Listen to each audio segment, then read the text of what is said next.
These bully white boys just fuck with the black baby. I met with his father. I've been meeting with his father regularly. He go beat these charges. I was under the impression that he brought a knife to school. So I take a knife to school, fuck him. He didn't take a knife to school. He didn't even know these two white boys. These two white boys just came over there with him because he was with another kid that knew those white boys. So he a new black kid who these big old white boys, big white boys. He a small frame kid. One of the white boys. Good evening, everyone. Ow. On that side. So why are you poking me like that? And these some big white boys. These are some big, violent, aggressive white boys who got guns. And not only that, the one he killed whooped their daddy. See, the daddy coming into the picture playing like he's been around. The daddy ain't been around. We would think the black dad ain't around. The white dad ain't around. The mothers don't even identify the daddy as the husband. So he must have been an abusive father. He ain't even been in their life. So he just coming and getting the light. So he a low down dirty cracker. His sons are bullies. They bullying on the kid. They no. Get from up under the chin. Man, y'all tripping. I ain't going nowhere. And they got a reputation of beating up people. The one he had to stab, he broke his daddy's ligaments. Big old strong cracker. Move now. Get lost now. Make me, touch me, and find out. It says here, Gloria is telling us, we, the jury, find the defendant guilty of murder. Yes! Jurors. I fucking told you! Yes!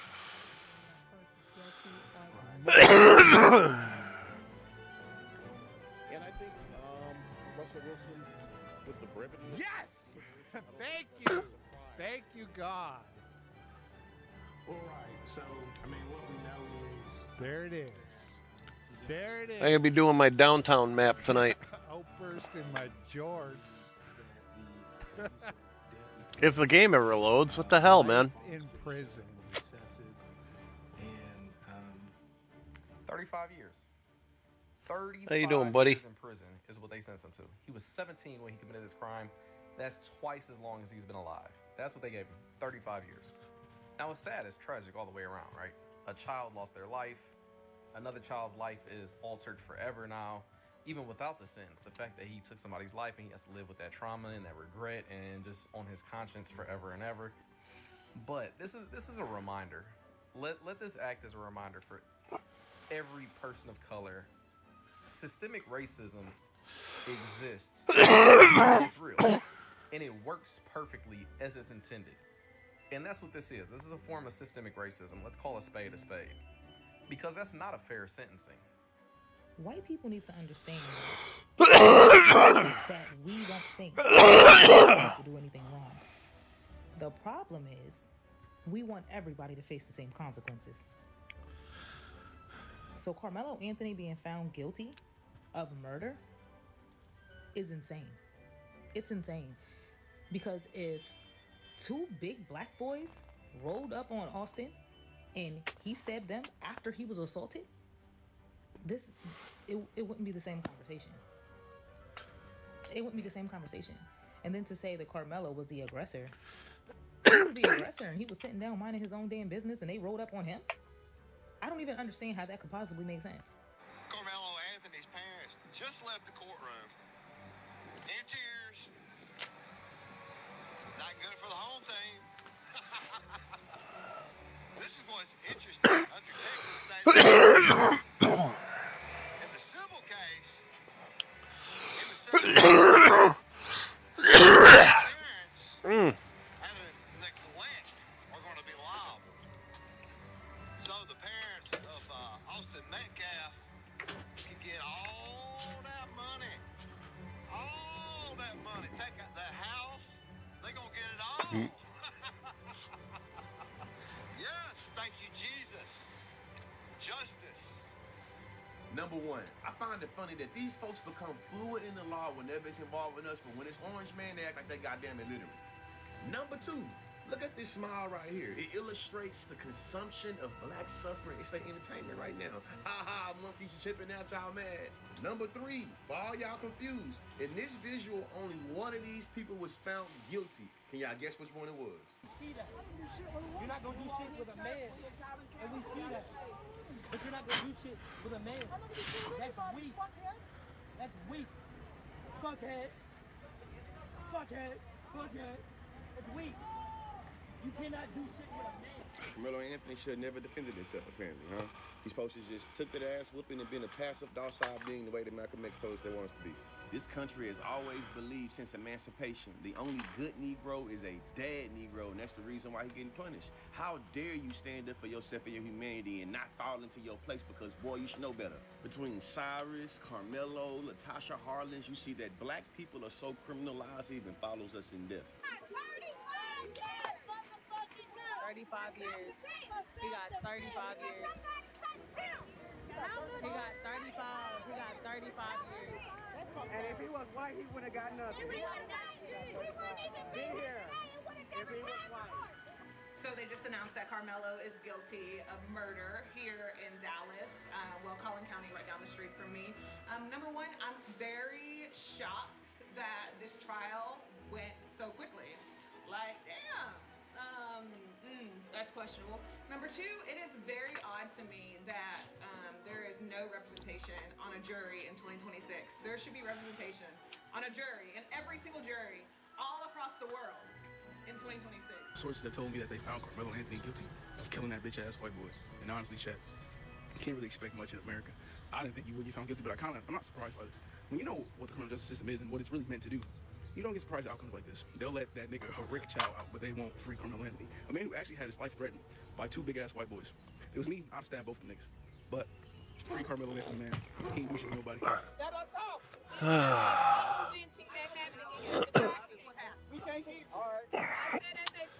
Hey, buddy boy. This was a legal lynching that happened in this slaughterhouse. This is a slaughterhouse. A legal lynching, huh? This courthouse is designed when you will come here and you look like us, slaughter you. That judge intentionally. Alright, I gotta delete this. I'm gonna restart it. Let me make sure everything's good.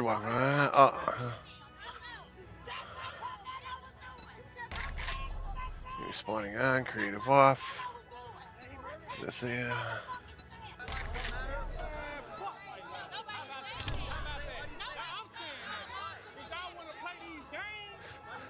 These games.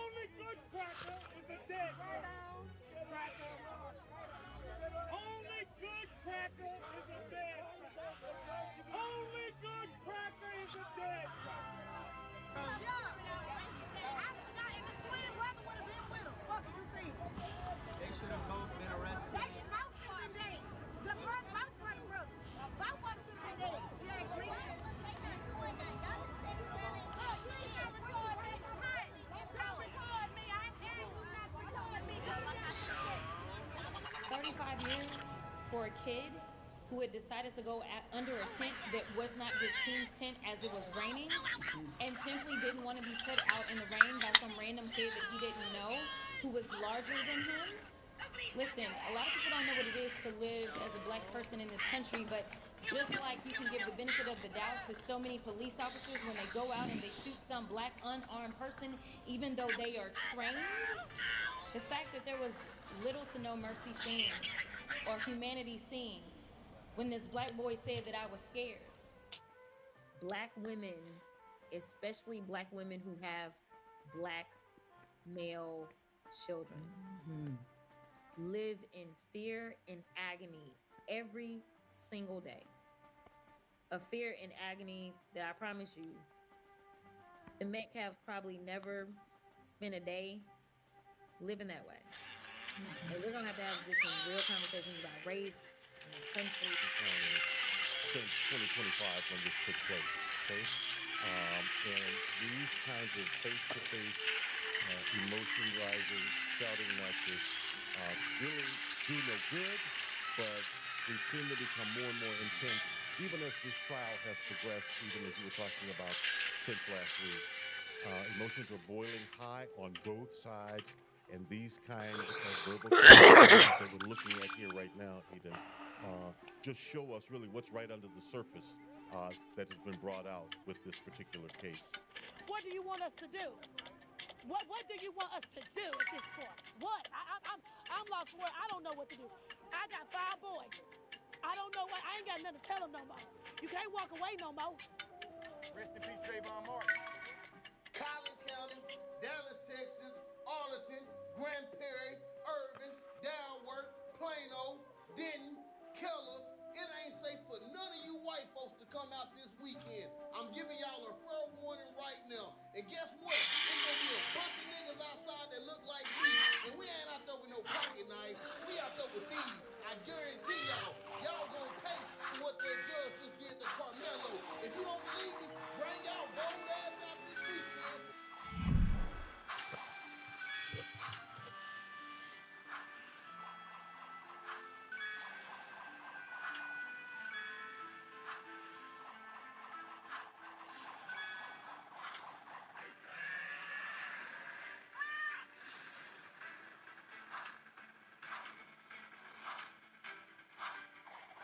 British guy reacts to the American Civil War.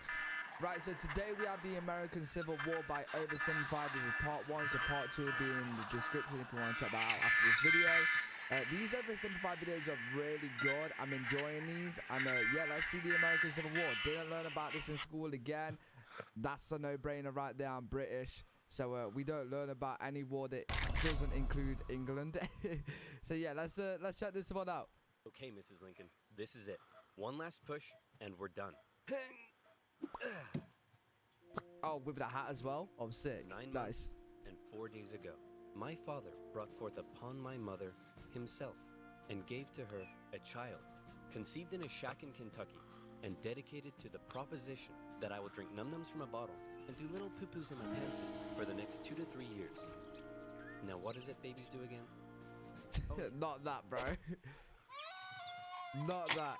Actually, no, go back to the other one. I am not touching that. Right, let's go. American Civil War. Abraham Lincoln grew up Let's in get a it. relatively poor family in Kentucky, eventually moving to Indiana, and finally, Illinois. He read a lot of books, worked a lot of jobs, wrote some questionable poetry, and finally entered the law profession. Despite being self-taught, he turned out to be a pretty clever and astute lawyer.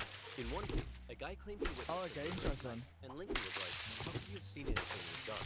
There was a bright full moon. A what? A bright full moon. Can you say that again, please? There was a bright full moon. A dim half moon? No, a bright full moon. That's funny, because according to this almanac, there was a dim half moon that night, which makes you a liar. Well, I got a bright full moon for y'all right here. Now that's what I call a rebuttal. Lincoln and his cheekbones weren't only interested in law, however. He also dabbled in the world of politics, serving as a legislator in both local and national assemblies. And what a time it was.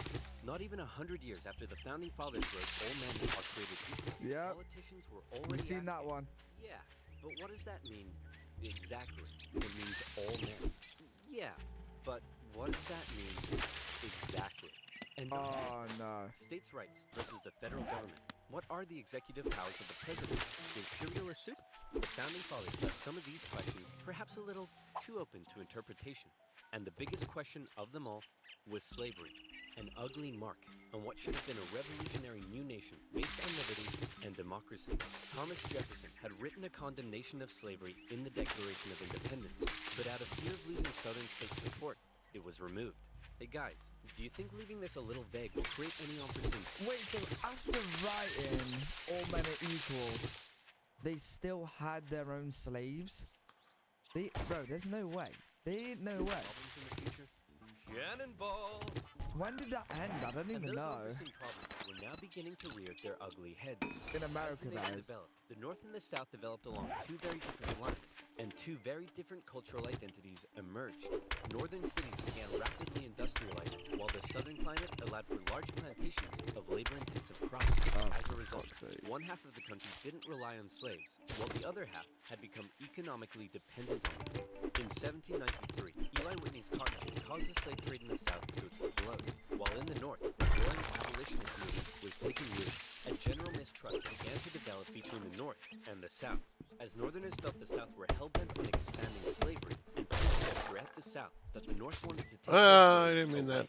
that. In 1819, there were Jesus 11 free Christ. states and 11 I slave see where this is going. a perfect balance. A happy medium. A harmonious relationship. Hey guys, nice to meet you. I'm Missouri, and I would like to become the 23rd state. Hey buddy, welcome to the nation. We'll be happy to accept you as a free state. Oh no, you don't? You're trying to get one over on us. Missouri's gonna be a slave state. Okay, listen, why don't we just ask Missouri what it wants to be, and we slave state. Well, then, allow me to introduce to you the newest, freshest state on the scene. Maine. Hey, you can't do that, and you can't have any more slave states above this line. What? The issue of slavery Wait, is this how they really like did all this? Like the basically More or how, less. like politicians, they have their seats and like what they're for and what they're against. They really did this, and they got states based on if they're a slave state or free state. That's crazy, bro. will never come up again. That's crazy. A few years later, it came up again. You see, as America expanded westward, each new state or territory that was added threatened to upend the delicate balance between the slave and free states. If one faction managed to outnumber the other, it became an easy majority and forced its own ideals on the opposing side, leaving a huge portion of the population feeling spiteful and oppressed. For a while, compromises kicked the can down the road and kept the volatile balance in check as new free enslaved. But then one loudmouth state just had to barge in and ruin everything as usual. The addition of Texas saw the United States enter into a war with Mexico, which they won, gaining a huge amount of land out west and creating even more problems. I'm California, and I would like to become the 31st state. Hey buddy, welcome to the nation. Oh shit! So like California was like before all this was Mexico, and Mexico did get their land back because eventually, like when people invade countries and stuff, they get the land back, don't they? So after some time, they just like give it back or whatever. Just they acquire it back. A lot of America is used to be Mexico and now it's not. That's mad. That's crazy. Accept you as a southern slave state. Oh no, you don't. You're trying to get one over on us. California's going to be a free state. Okay. As it wants to be, and we can free state. Well, then, allow me to introduce to you the territories of New Mexico and Utah, able to freely vote for slavery themselves. Hey, you can't do that, and we can enter Northern Territory anytime we want to recapture escaped slaves. What? The issue of slavery is solved. It will never come up again. A few years later, it came up again. In 1854, a Democratic senator from Illinois wanted to build a really cool choo-choo train here and proposed that the territories of Kansas and Nebraska be created open to slavery, even though they were clearly above the Missouri Compromise line. Obviously, the northern states were like, hell no. But the southern Democrats who controlled Congress at the time were like, well, if you love liberty and democracy so much, then you should let them vote on whether it's legal or not. And so it was. Huge numbers of pro- and anti-slavery settlers rushed to Kansas to sway the vote in their favor. And while they were all there, this is crazy. I never knew this happened. One of the settlers was a man named John Brown, a former businessman who failed at just about everything he tried and went arguably insane. He was a radical abolitionist and dedicated much of his life to the Underground Railroad and freeing slaves. One night, in revenge for an earlier raid by pro-slavery forces, he and his sons killed a number of pro-slavery settlers in the territory, helping to kickstart years of violence known as Bleeding Kansas. Kansas and Nebraska both eventually voted in favor of outlawing slavery. But from here, the tension began to grow at a rapid pace. In 1852, author Harriet Beecher Stowe penned Uncle Tom, a best-selling novel that exposed the terrible cruelty of slavery to the world. Oh, how awful. How morally corrupt we must be to allow such things to happen. Your Majesty, what should we do about all the starving children working in the coal mines? And Abraham Lincoln emerged as a leading figure.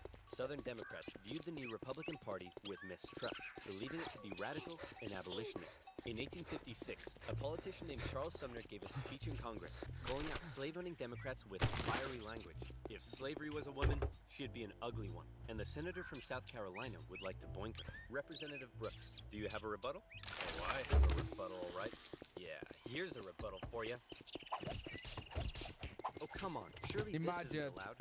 I don't know. I'll have to consult the rule book. I can't find anything about caning a political opponent, but it says here I'm not allowed to wear women's underwear.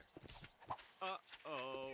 News of the violence on the Senate floor took the nation by storm. Southern slave owners sent Representative Brooks new canes to replace his now broken one. And on the floors of Congress, politicians carried weapons in self-defense. Wait. There's no way that happened, right?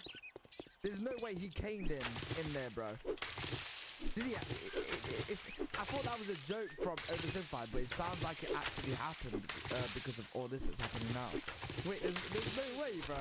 In 1859, the Supreme Court ruled in the Dred Scott case that all people of African descent, slave or free, could not be citizens, and therefore could not sue for their own freedom under any circumstances, undoing years of progress with the strike of a gavel. Now, within the state over slavery, there were no states, North versus South, Republican versus Democrat, states versus the federal government. But let's strip all of that Great. away. Here you go. Don't spend it all in one place. It wasn't about political intrigue or party alignment. It was about the basic human right to be If you want a job, I'd say it's been an honor to work with you, but it would be a lie. And brought to the American continent, where for generations they were considered to be property, forced to live in poverty, and work from sunrise to sunset. Plantation overseers did whatever they felt was necessary to get the most out of their slaves. Punishments were often barbaric. And parents could often only watch, as their children were auctioned off, never. Thousands of slaves took the treacherous risk of running away, and abolitionists in the North helped many escape via the as bounty hunters entered the North to chase them down. Leading figures within the abolitionist movement included many significant free black men and women. But it's important to note that for many of the anti-slavery white individuals in the North, opposition to slavery was often an economic issue, not a moral one, as many worried large plantations would take their lands and livelihoods away. Abraham Lincoln knew that slavery was a moral evil, and he regularly spoke out against it in powerful speeches that helped him rise through the ranks of the new Republican Party. He lamented at the hypocrisy of a great Hybrids absolute woo. Hey, what's up? This is the downtown map I've been talking about. I just made it. I'm gonna do the varied supplies quest and then find a place to set up camp. But simply prevent its expansion, so that given enough time, he believed it would naturally die out. Thankfully, history would force his hand. In October 1859, one abolitionist decided to try to single-handedly take down slavery by force. Who would be crazy enough to attempt such a thing? It's our good friend, John Brown. He practiced his arms with This fucking guy. Free the slaves there and continue south, inciting a major slave uprising along the way. Wait, there's no way, bro. And terrible execution. Brown's men took the armory and some hostages, but were quickly surrounded by one Robert E. Brown of the U.S. Marines. Brown was captured, and a couple of months later, he was executed for treason. Northerners sympathized with Brown, but Southerners were like, "You see this? They're coming for us. Soon, there'll be 1 million John Browns." 1 million John Browns? What on earth are you thinking about? The John Brown farm? Yeah, me too. To make matters worse, new northern free states meant now the southern states really were outnumbered, and they were beginning to feel bitterly spiteful and oppressed. Further fear began to spread in the South when news broke that a relatively unknown figure had just secured the Republican Party nomination for president. Abraham Lincoln, mostly well-liked among anti-slavery Northerners, had made some of the most powerfully worded speeches against slavery of any politician at the time. And now, there was a chance that he and his cheekbones could become president. For the South, that would be too much. In the 1860 election, Lincoln's name didn't even appear on the ballot in 10 southern states. But much to their horror, when the final results came in, Lincoln had won by an electoral college landslide. Lincoln himself had their fear. How many times do I have to tell you, I'm not gonna take away your slaves? Yeah, right, Honest Abe. We've had enough of you Northerners. We're gonna go form our own country. You can't do that. Why not? Well, if you had won the election, would it be okay for us to leave? Of course not. Well, why not? Because that's not how victim mentality works. Many states felt that when they joined the Union, they always withheld the right to leave it whenever they pleased. Many people living in 19th century America often felt more loyal. Now that you did the job, I guess you ain't that damn bad after all. You know what? It's actually crazy how, like, I'll sell you food, but don't expect me to cook it for you. And they're all kind of like independent. Do you know what I mean? Like, you know how like the UK, we have cities And like, even though we do have, you know, people in it, like mayors of a city, right? But they're not like independent. They're still run by the same kind of people. Like, All same right, group now of that we're people, done doing which business, is like, get out of my to store. be fair, it's a little bit like this, but it's not. It's nowhere near like this. This is like separate countries. You know what I mean? Like in the UK, they can never go from their own country. Well, even though they can't here, but they could have, and they probably won't be able to do anything about it at this time. But it's just mental. It's just actually crazy how it seems like there's many different countries all came together for one big. It's actually mad. It's Lost actually its mad. voice in the federal government. They were out of here. South Carolina was the first to go, and over a period of 6 months, one by one, 11 slave states officially seceded from the Union, with just 4 states opting to remain.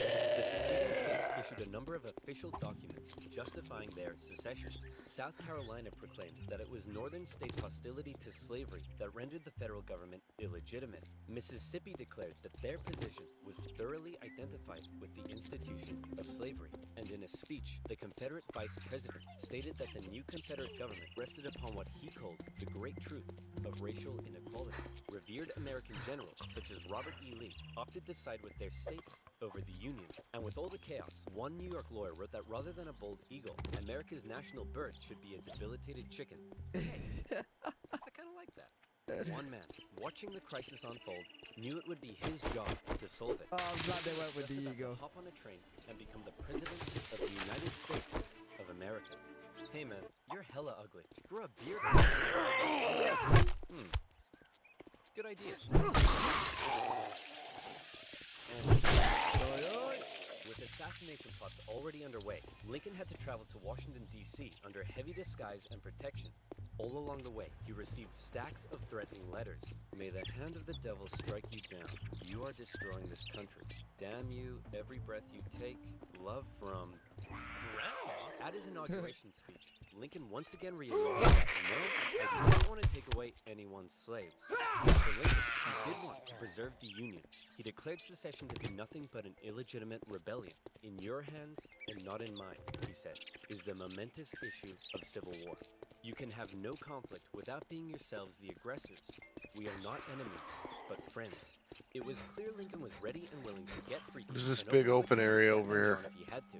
Whether he had the support of the people, however, was in question. In the end, it was the Confederates that fired the first shot. As they seceded, the Confederate states began seizing federal U.S. property throughout the South. Off the coast of Charleston, South Carolina, was one such federal property, Fort Sumter, held by a measly, undersupplied U.S. force. The Confederate militia there demanded the fort surrender, a request which was quickly denied.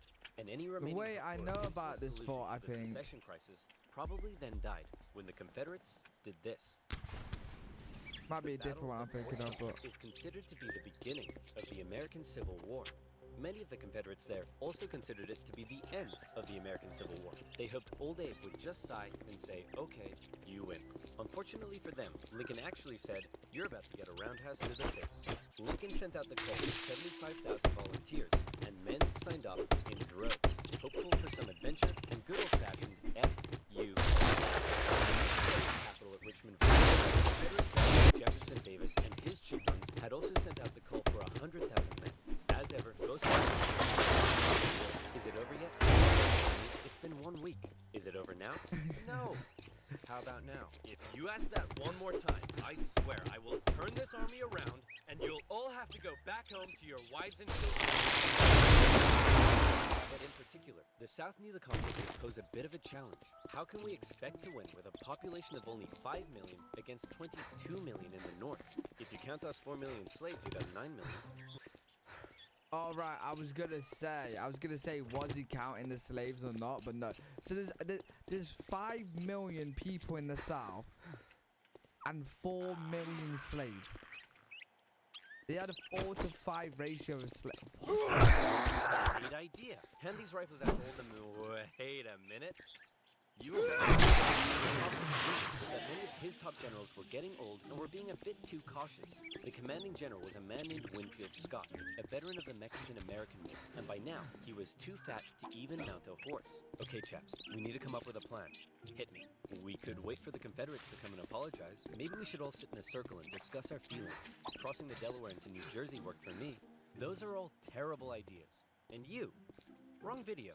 Hey, I'm the greatest president in the history of this nation. Yeah, we'll see about that, dingus. Eventually, Lincoln's generals came up with a multi-pronged strategy. First, a blockade would cut off and starve the South of supplies by sea. Secondly, taking control of the great Mississippi River would sever the South's economic artery while splitting it in two. And finally, a main Union force in the east would move south and take the Confederate capital, ending the war. Bada boom, bada bing. Skirmishes began to break out across the nation, and the Union Army in the east began to move south towards Richmond. Everything seemed to be going well until they reached Manassas, where they came upon a large Confederate force. It's almost like they were waiting for us. How did they know? As it turned out, spies in D.C. had sent a coded message to the Confederates warning of the invasion.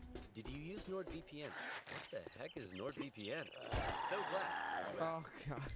Do you use too? Our 5-star person trip is still blocked as to all description but get set free, supporting and the... Right, here we go. Now, where were we? Oh, yeah.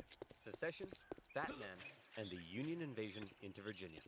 The two sides encountered each other at Manassas, and both geared up for the first major battle of the Civil War, the First Battle of Bull Run. The Confederates rapidly brought in support via rail, and the two sides were about equal in numbers. However, they were also equally inexperienced. A large number of civilians also rode out by carriage from D.C. to picnic on the nearby hills and watch the excitement unfold. Nah, there ain't no way, bro. Quite understand how destructive this war was going to be. There ain't no way, bro. The Confederates on their left, and the two sides fired on each other in rows. Farm families living in the area were forced to flee the fight, including a man named Wilmer McClellan. Hurry up, Martha. There's a war out here. You tell me to hurry up, the slower I will go. The Union force saw initial success in the Confederates back to Henry Hill, but one as of yet fairly Jackson arrived. He took a defensive position, standing firm like a stone wall, holding the Union Army off, and finally sending them running back to Washington, D.C. With heavy casualties, the sobering reality of war hit both sides hard, and the North, having just lost the first major battle, had to face the serious prospect that they would actually win this war. President Lincoln, General Jackson worked out so hard, the Confederates are calling him Stonewall Jackson. Wait, that's why they're calling him that?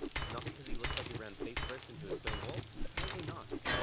The North had also lost the first major battle out west, having away control of southwest Missouri. All of this was terrible news for President Lincoln, especially since many of his generals and cabinet already didn't have much respect for him. Oh boy, it's not looking good. Mr. Lincoln. I've been so busy, my wife is missing me, but her aim is starting to improve. But deep down, you realize you can also be incredibly shrewd. Oh wait, you're so funny. Funny how? Funny like I'm a clown? Hey, I was just... No, funny how? Like I'm here to amuse you? During the war, Lincoln committed acts that were viewed by some as impeachable. His administration suppressed the free media from printing articles sympathetic towards the South. Some Southern sympathizers were even arrested without a trial. Lincoln's criticizers began accusing him of being a tyrant. But to quote the man himself, hey, it's war, baby. What are you gonna do? By the end of 1861, with things already looking bad for the North, abolitionists such as Frederick Douglass couldn't believe that the Union Army weren't enlisting black men. He continued to put pressure on Lincoln to make the war about emancipation. Mr. President, it's time to make the war about emancipation. I don't want to ruffle any feathers. The feathers are already ruffled. Hanging on to the quick end of the conflict, continued to fight only for the preservation of the Union. It was decided from the Confederacy, enemy contraband, and many of these men were put to work bolstering the Union's infrastructure and supply lines. Hoping to get things moving, Lincoln made young General George McClellan the new commanding general. Wait, did I just hear that right? Did they just... So... The slaves that escaped from the south to the north, Lincoln then put them to work as slaves in the... Wait, no. I must have, like, misunderstood that. Thought a lot of himself, however. There's no way. He was going to save them. And like many others, he didn't approve of the president's handling of the war. On one occasion, Lincoln went to McClellan's house to meet with him, but McClellan was late returning home. He kept the president waiting, and when he finally got there, he just straight up went to bed. Now that's what I call disrespectful. McClellan talked the talk, but could he walk the walk? No. Like Lincoln's other generals, McClellan was maddeningly cautious. Hey man, could you move south and attack the enemy? What? Are you crazy? What if they have a big scary army down there? They probably do. What? Oh my gosh! McClellan worried that he did not have the numbers he needed to fight effectively. What if they have like 10,000 men? Okay, no problem. We'll get you 20,000 men. Well, what if they have 30,000 men? I'll need 40. Oh my god, just get a different general. Well, what if they have 50? I'll need 60. Lincoln tried, but it was all in vain. McClellan would not make a move for the rest of the year. The North's one seat. Get a different general, man. Get him gone. Cool, collected, and a big fan of whiskey. His chief of staff took it upon himself to keep Grant sober. One officer said that Grant habitually until he were determined to drive his head through a brick wall and was about to do it. And that determination led him to score a number of victories when others around him were failing. At the Battle of Fort Donelson, Grant was like, "Why does Stonewall Jackson get a cool nickname and I don't? I want a cool nickname." Sir, the Confederates no terms, just unconditional surrender. Hey, unconditional surrender Grant. That's a pretty cool nickname, right, guys? Right? Later in April 1862, the Confederates launched a sudden attack on Grant's army at Shiloh, but the determined, unconditional surrender Grant threw his line. There's no way they called him that. There's no way. The battle resulted in No, they the didn't. casualties in U.S. history so far. And despite his victory, Grant found himself under fire. You have to get rid of Grant. Why? Didn't he win? Yes, but he just threw his men at the enemy. Isn't that the point? Also, he's a loony drunk. Well, what does he like to drink? Who hits fire? Wait, Hybrids Absolute, how's the game going? wait, so this is Grant's army, right? So they won the battle. So far pretty good. They pretty much nearly Hybrids Absolute watched 305 consecutive streams and God sparked a damn. watch streak. Woo, look at me. History so far. And despite his victory, Grant found himself under fire. You have to get rid of Grant. Why? Didn't he win? Yes, but he just threw his men at the enemy. Isn't that the point? Also, he's a loony drunk. Well, what does he like to drink? I believe whiskey, sir. Then send him more. Lincoln watched as his cabinet did nothing but bicker, and his generals did nothing. But then, worst of all, personal tragedy struck. Lincoln's young son, Willie, very much loved by the president, died of typhoid fever at the age of 11. Bless Lincoln him. was a sensitive man and was heavily affected by the loss. His wife was inconsolable. For one of Lincoln's greatest traits, what made him such a great leader, was in the darkest of times, with composure and determination, he kept moving forward. He knew it was his responsibility to hold himself and his family together, and by doing so, he hoped to hold the nation together. And he had had it with McClellan in action. Lincoln decided he was going to take control. In March 1860, get rid of this guy. He's not done anything. Get him gone, bro. McClellan insisted instead they move by sea to the Virginia Peninsula and attack Richmond from the southeast. Yes, said Lincoln. Okay, anything. Lincoln held on to some of McClellan's men to defend D.C. from a nearby Stonewall Jackson, wreaking havoc in the Shenandoah Valley, and he sent McClellan south. McClellan landed on the peninsula, and he began to move inland.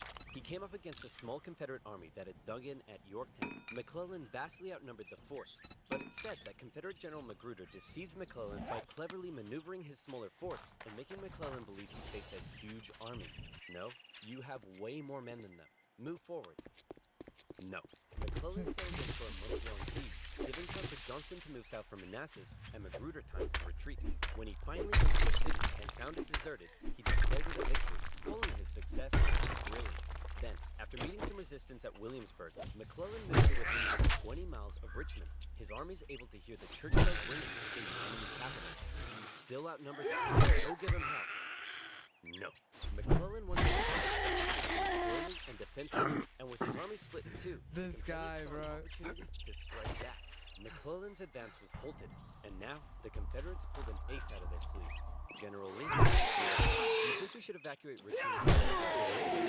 No need. General Robert E. Lee, one of the most brilliant military commanders of the time, was now in charge. One of his biggest strengths was his ability to read the mind of his enemy, and he knew McClellan was cautious and weak. After moving Stonewall Jackson south to join him, and even though he had a smaller army, Lee hit McClellan in a series of fast-paced, close combat battles that had McClellan spooked. McClellan retreated. Oh my God, this guy. And again and again, escaping the peninsula and returning to D.C. How is he a general, bro? The campaign had failed. Well, that was a major success. A success? Tell me exactly what was successful about that. Well, we successfully retreated. You lost. I didn't lose. I merely failed to win. Things just kept looking worse for the North. At least their navy had seen capturing a number of key port cities, notably when they steamrolled past Confederate forts to take New Orleans. And speaking of the navy, both sides had begun using ironclads. So that's pretty cool. But in the East, they still weren't having any luck. After McClellan's disastrous campaign, Lincoln briefly sent out one General John Pope to attack Northern Virginia. Hey man, just checking in. How's it going? Well, the Confederates kicked my butt at Cedar Mountain. Then they raided my camp and ran off with my money and clothes. Also, I appear to have been wedgied. Lee defeated Pope at yet another battle at Bull Run, in which nearby farm families once again got caught up in the fighting. Hurry up, Martha. There's another war out here. I'm waiting for my hair to dry. Wilmer McLean, sick of war, moved his family south, where he knew the war would definitely, absolutely, never touch him again. But Lincoln had yet another problem to contend with. European powers, in particular the UK, were looking increasingly like they may intervene diplomatically on the side of the Confederates. They were missing their precious supply of southern cotton because of the Union blockade, and they wanted to see a swift conclusion to the war. The tension between America and Great Britain had been increasing, especially after Confederate diplomats were discovered on a British ship. Now, after McClellan's failure to take Richmond, the UK declared it impossible for the North to win. Lincoln needed something to prevent Europe from getting involved, and after more petitioning from abolitionists, he decided maybe the time was finally right to make the war about ending the institution he hated, slavery. If the North had a noble cause to fight for, Europe would be less likely to intervene. But Lincoln and his cabinet knew before they could declare something as radical as emancipation, they needed a victory, especially now that the Confederates were about to go on the attack. Aware that no way the EU helps the South. Lee now hoped that if he could just threaten Washington, D.C. militarily, he would gain Europe's recognition and crush Northern morale in time for the midterm elections, forcing the North to negotiate. With confidence at an all-time high, for the first time, Robert E. Lee invaded the North. But on September 13th, the North finally had some luck. Oh boy, it's my lucky day. A cigar in a field. Hey, what's this wrapped around? Oh my god! That's right, the North had discovered General Lee's battle plan wrapped around some cigars. And in them, they saw that Lee had split up his forces. Wait, what do you mean? Bro. A crucial battle that how is someone finding battle plans on a cigar? It's the most vicious fighting to date, and still remains the single bloodiest day in American history. But wait. The single bloodiest day in a... Oh, okay. Okay, high single day casualties. And then this is the battle that we have right now. American history. But for once, the North came out victorious, and Lee was forced to retreat. He's on the run. Chase him down and finish him off. No. You know what, old buddy, old pal? Damn it. You're fired. The North had won their crucial battle. Lincoln breathed a huge sigh of relief, and with that win, he was prepared to take a huge step. On September 22nd, the Emancipation Proclamation was issued. In January, all slaves held in the Confederate States would be, as far as the U.S. government was concerned, officially free. Throughout the North, 3 black men and women... Wait, so they won just because of that one battle? Lee had... But the South invaded the North, and the North won. Surely the South still had men to protect the South, right? How because they invaded the North and the North won, the North has completely won that? Did they send like all their men? He's on the run. Chase him down and finish him off. No. You know what, old buddy, old pal? You're fired. The North had won their crucial victory. Lincoln breathed a huge sigh of relief, and with that win, he was prepared to take a huge step. On September 22nd, the Emancipation Proclamation was issued. In January, all slaves held in the Confederate States would be, as far as the U.S. government was concerned, officially free. Throughout the North, free black men and women rejoiced, knowing that if the North were to win, their brothers and sisters would no longer be held in bondage. The proclamation also had the intended effect on Europe, who were not willing to oppose the pledge to end slavery. An outraged Confederation knew that Lincoln had given the war a new meaning. It was no longer just about the preservation of the Union. Now, it was about creating a new union, washed clean of its original sin. A union without slavery. Wait, there's a part 2 as well? Wait, how? How does this carry on? Okay, so I'm definitely going to do part 2. Part 2 will be in the description and on the screen as well right now. You could click that to go to part 2. If you guys did enjoy this, that was very interesting. I'm excited to watch part 2. Make sure you do leave a thumbs up. Make sure you do subscribe. I'm posting daily content on this channel. And also, if you got any recommendations for videos to watch, leave them down.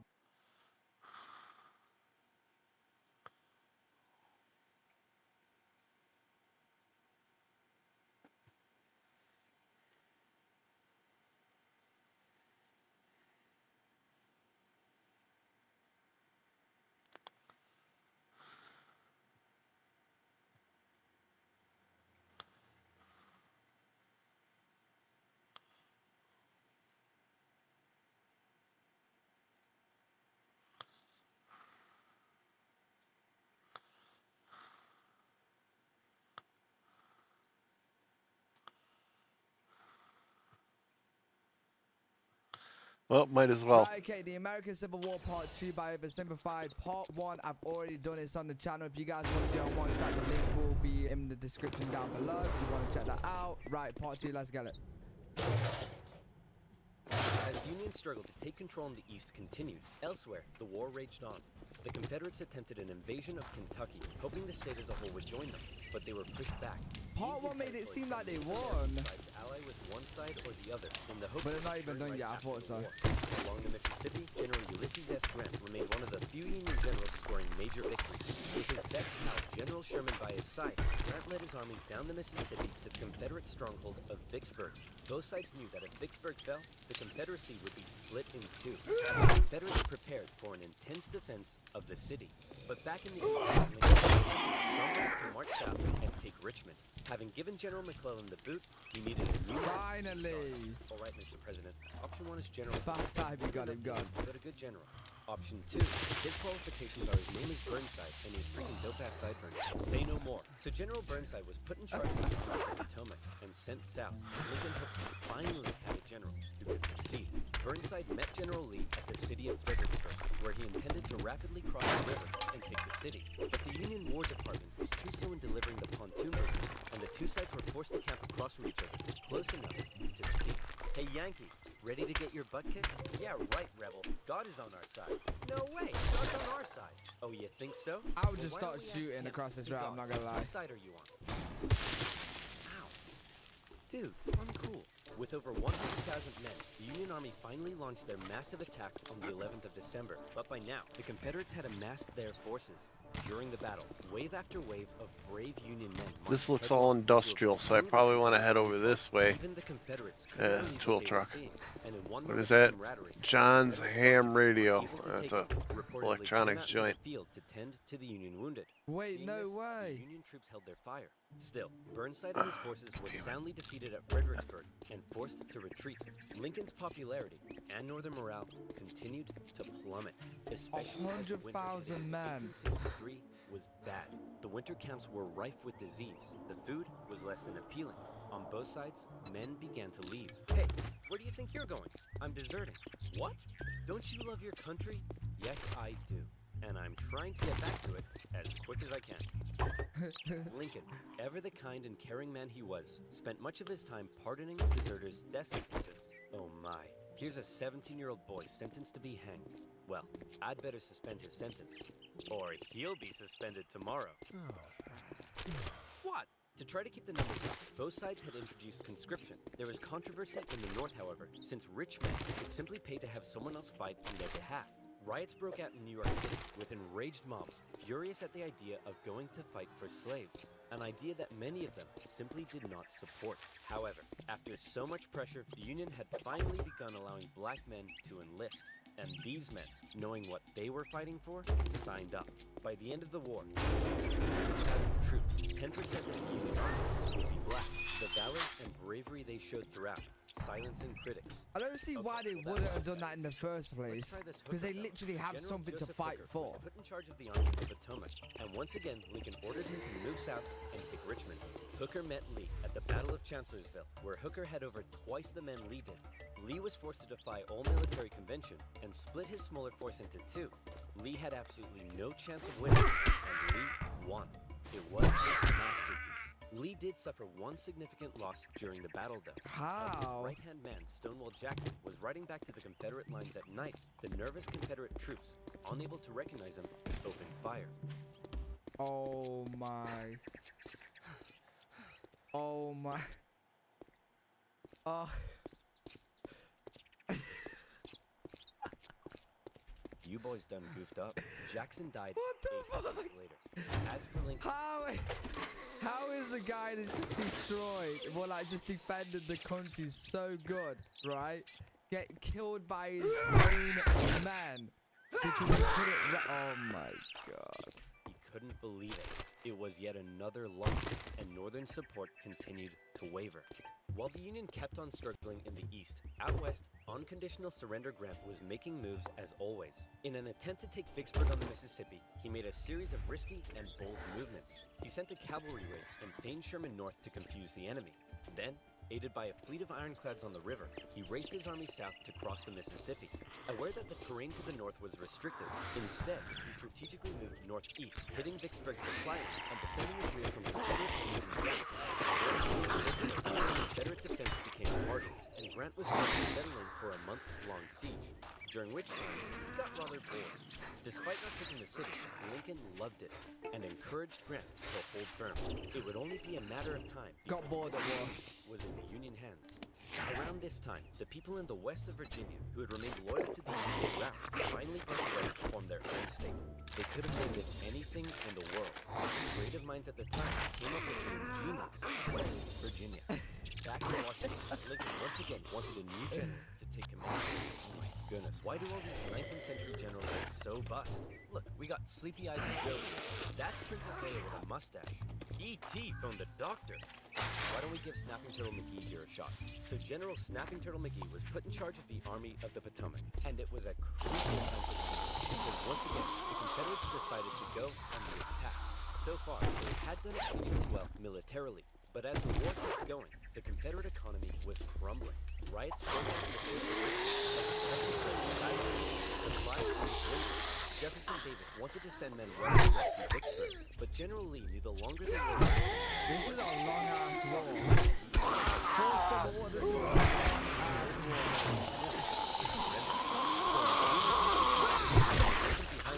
General Lee once again entered the north, fighting his way through Maryland and into Pennsylvania. General Meade set out to meet him for what would be the most significant battle of the entire war. If the Confederates won, D.C. could fall. If the Union won, it would be a turning point, as the Confederates would run out of steam. God damn it. That would be caught up in the crossfire.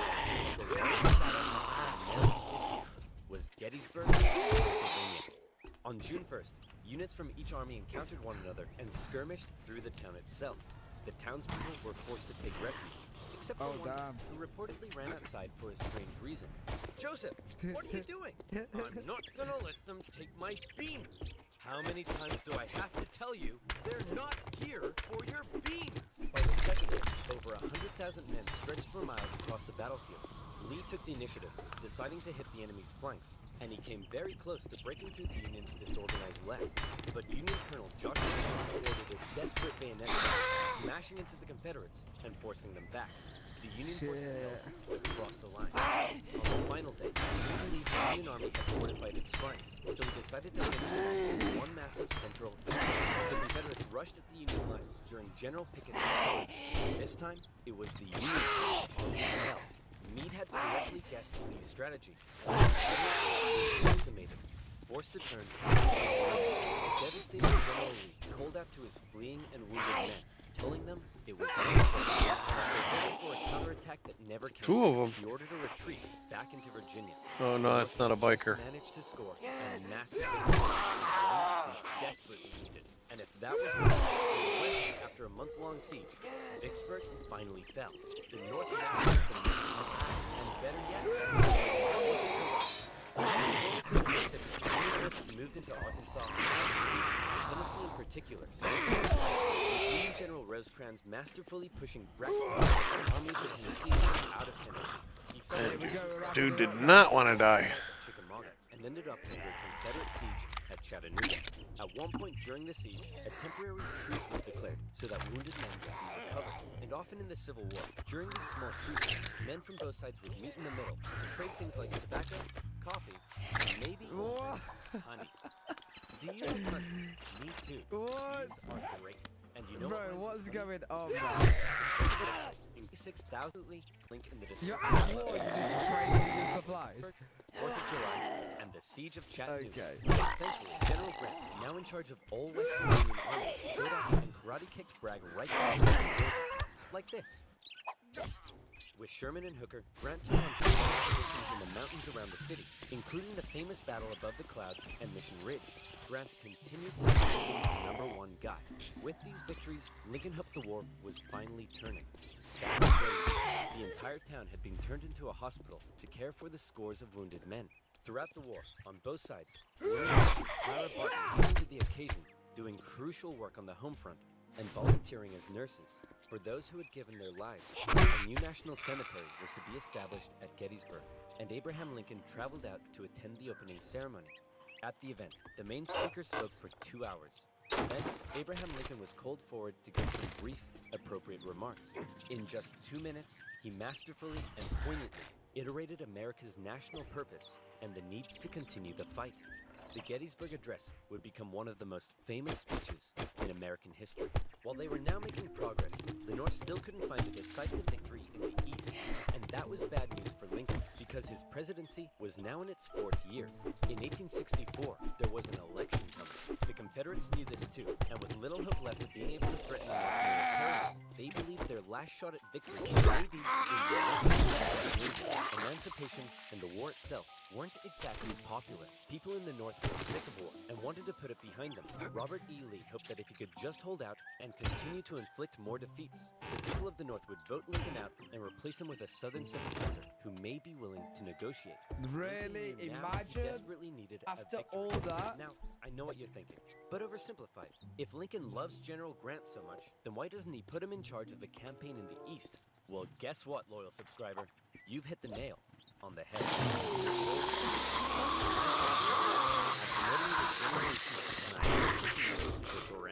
Now I want you to go to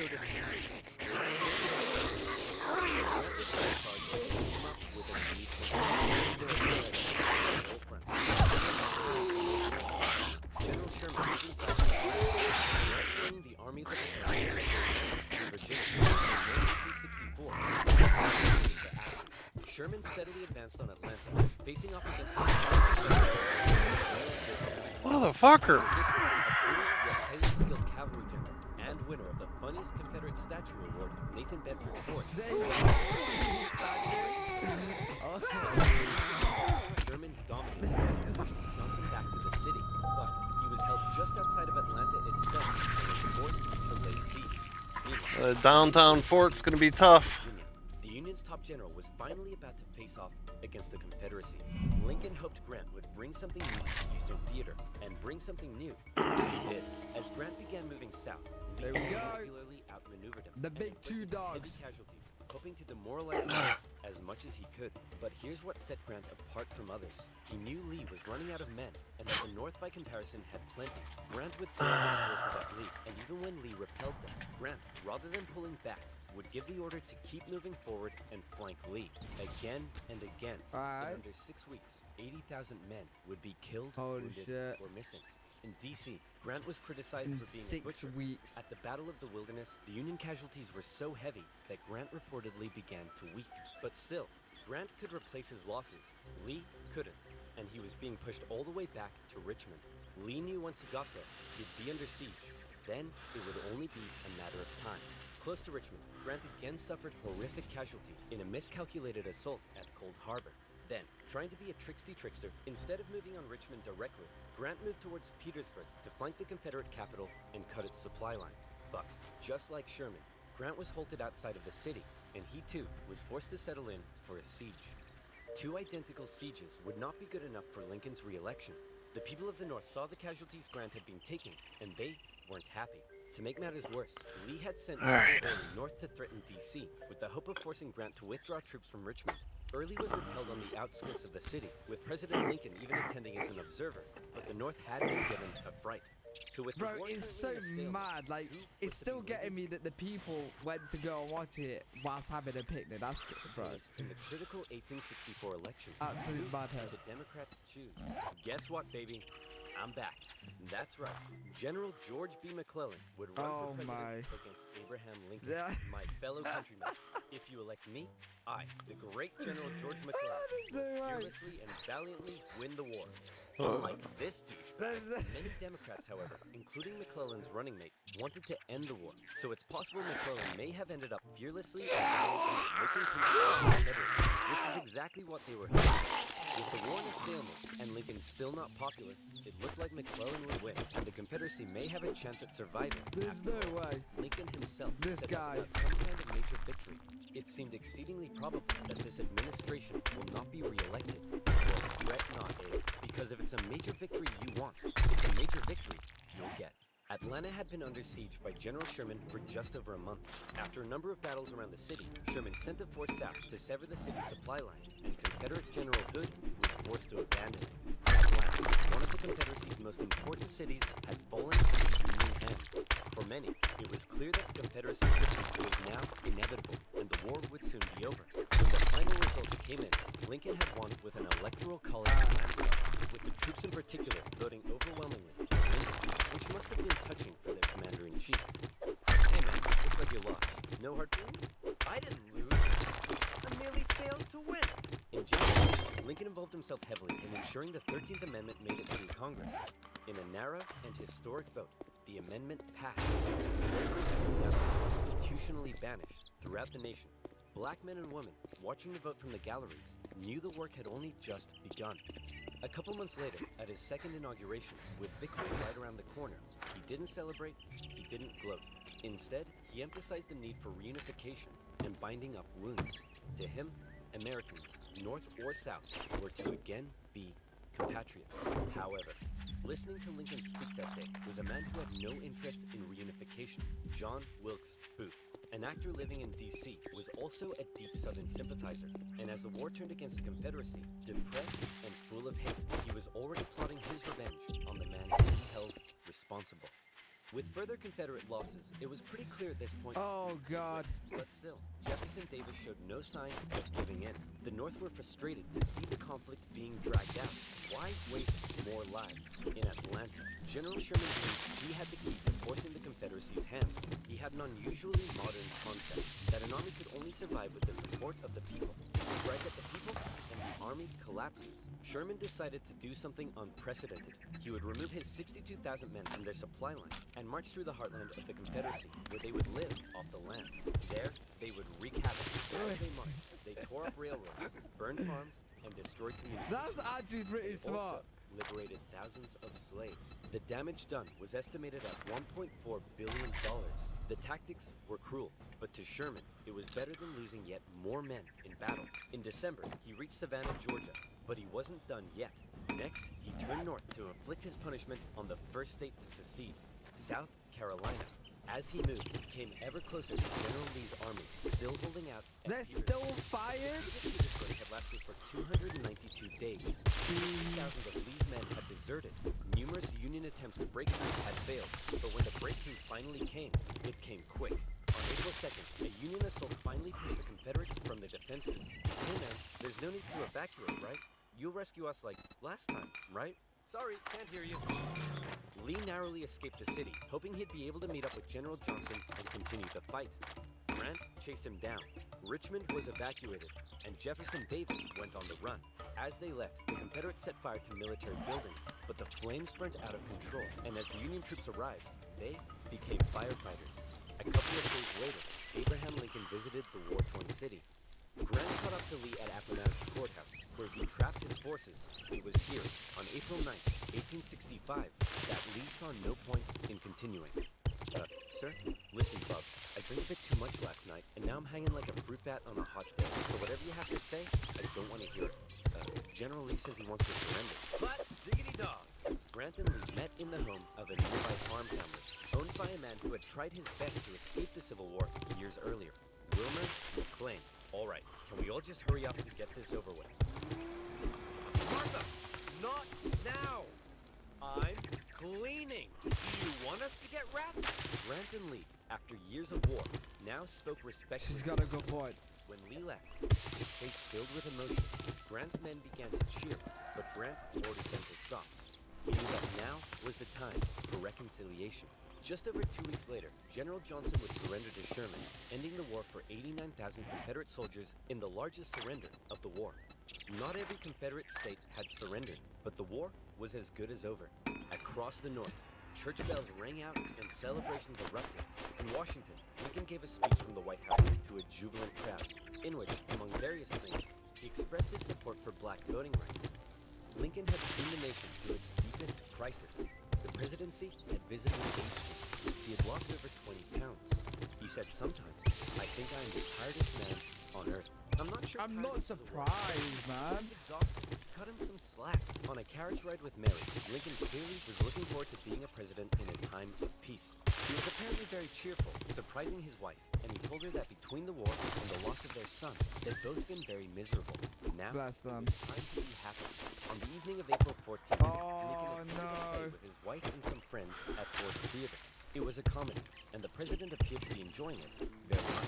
This is where he gets his... By bar, John Wilkes swallowed 2 glasses of brandy. He slipped quietly into the president's booth and awaited for the audience's laughter to rise. The president was shot in the back of the head. Booth led the city. Soldiers carried Lincoln to a boarding house across the street. There, doctors declared there was nothing they could do. Surrounded by his heartbroken wife, son, and members of cabinet, at 7:22 the next morning, President Lincoln passed away. Never before had a president been murdered.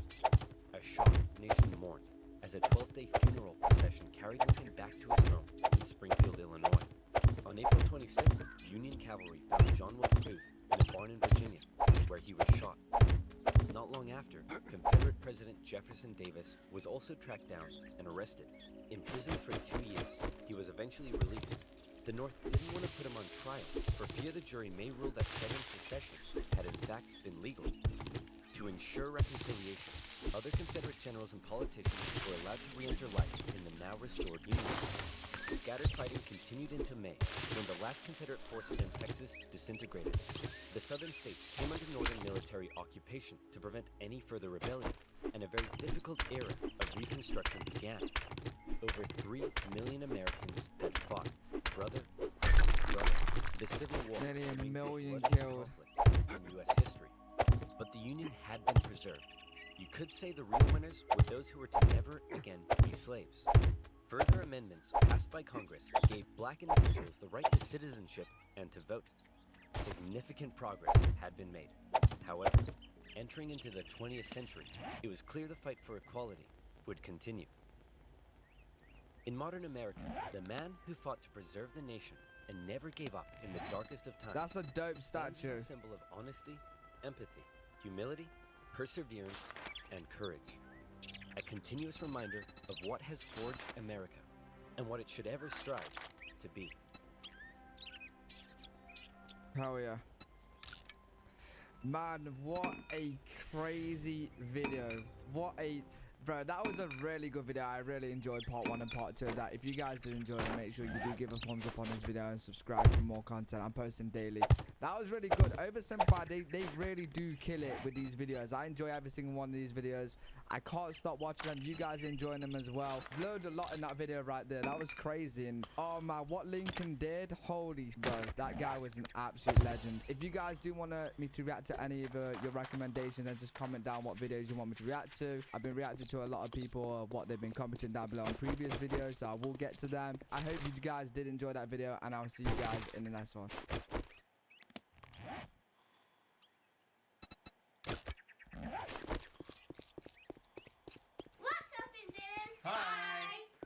back to another reaction. This time we're going to be carrying on in our oversimplified series. So the last time we did the American Revolution, part 1 and 2, which we really enjoyed. Knew almost nothing before that, so I know. That was really good. It was like an information, like Yeah, even though it is oversimplified, you know, it's still the watered down version. Yeah, there was a lot packed in there. It's just good. Also, it's a cartoon, so the kids love it too. Yeah. Anyway, this one is the American Civil War. So I think that follows with the time.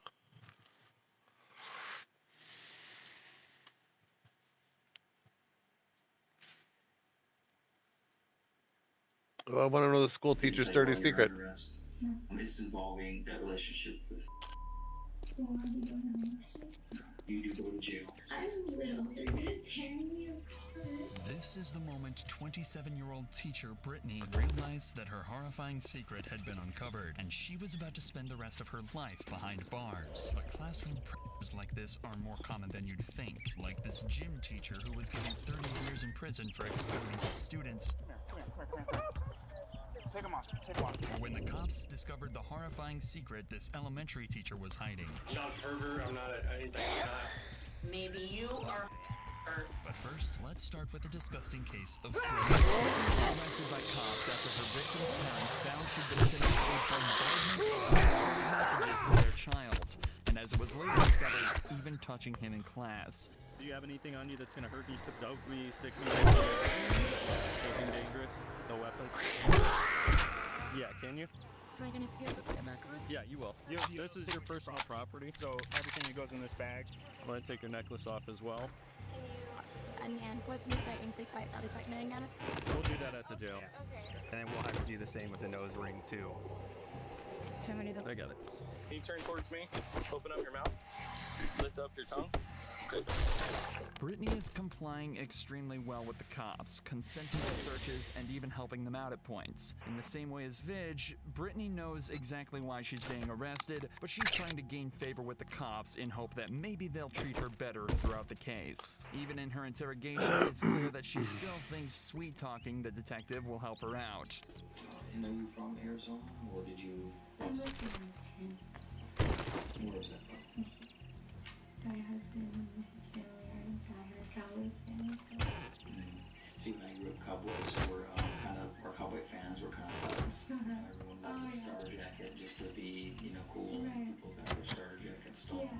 They were robbed for it, so I hated it. Oh yeah. Question. This arrest from the school or was it from the so I haven't my school called me and told me that I was on probation right out of his father from substance use, so I just trying to figure out which one it is. Well, Brittany seems totally confident that she'll be going home later. She's trying to play this off as if it isn't a huge deal, but unfortunately for her, the most disgusting details of the case were about to be discovered, and the cops would make sure that she didn't leave jail for a very long time. Brittany and this victim reportedly had sex at least 4 times within a month, sometimes in her car, sometimes in her classroom, and sometimes with other students still in the room keeping watch. Witnesses are one of the people who saw me.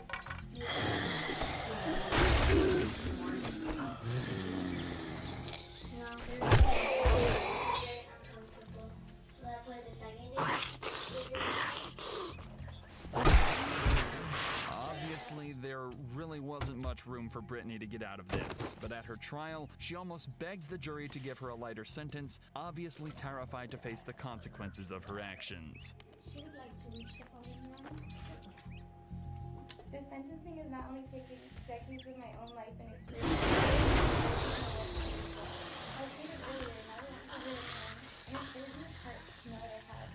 And I'm deeply sorry. I am a good and genuine person. In regards to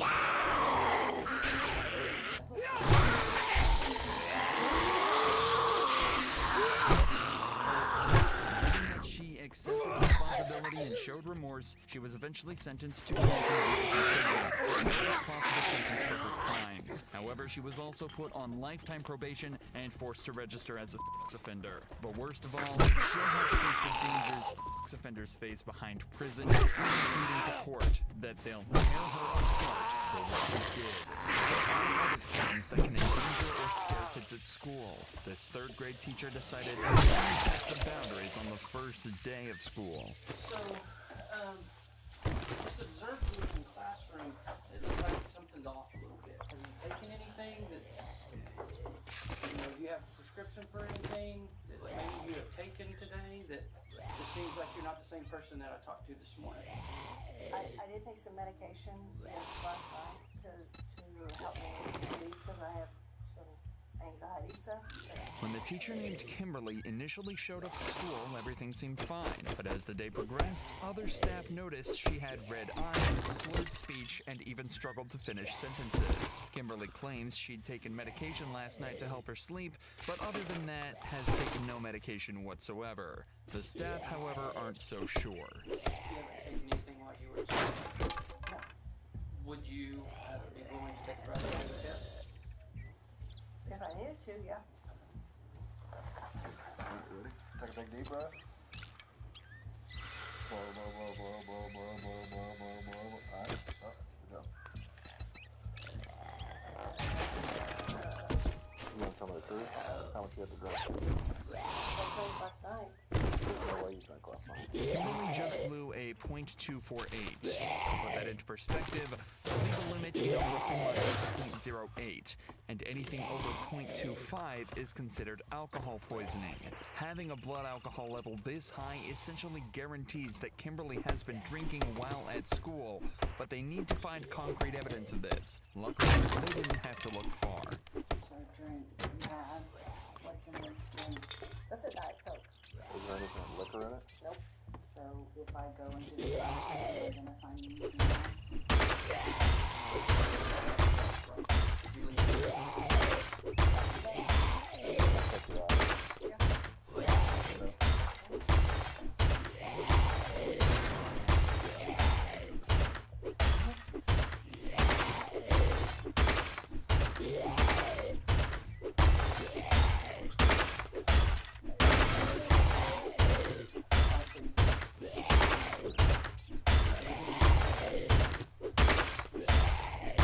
It's honestly too nice of the school to let her resign, as this means she'll likely be able to get another job in a similar sector should she decide to. But it seems as though she still doesn't want to leave this school, as her next move is to desperately try to explain her way out of this in a truly ridiculous manner. I cannot eat it. It's in my blood system, and that's why it's... Drink a shit. Like 8 o'clock. I don't know how you could still be that. I did drink too much. What do you drink? Wine. How many bottles of wine did you drink? We had the box. Did you drink a whole box of wine? Half a box. You stopped drinking at like 3 this morning? Presley Johnson, please come to the office. Presley The problem is they said you were fine this morning, and then recently they've noticed a difference, which makes me think. Unfortunately for Kimberly, though, nobody's buying it. Especially after the superintendent finds a smoking gun in her classroom. Okay, no more games, right? Other than that. My juice. Gonna try again. This was the final straw for the officer, and after Kimberly failed to call someone to bring her home, he decides that she'll be coming with him instead. Hey, I'm not doing it. I'm not doing it. You had your chance to be honest, and then you wipe this out. I should charge you with tampering with evidence. Please.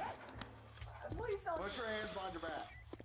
No, I don't want to. Do you want to go to jail? No. No. Put your hands behind your back. Please don't do this. Please, I'm just going to talk to you. Can you just talk to me? Put your hands behind your back. Kimberly was taken back to the station and was hit with a single count of public intoxication. Thankfully for the kids, she lost her job and was banned from stepping foot on the premises ever again. But Kimberly's crime looks like child's play compared to the next case of Vigilant DeHaty. On the 27th of March 2022, officers arrived at Coach Vigilant DeHaty's house to arrest him on a warrant for multiple counts of acts on victims as young as 12 years old. When the police went to handcuff him, Vigilant had a very unusual reaction. Sorry, bitch. Can I be in front of me? Can I stop being in front of me? We'll see. But usually no. Come here. Take them off. Come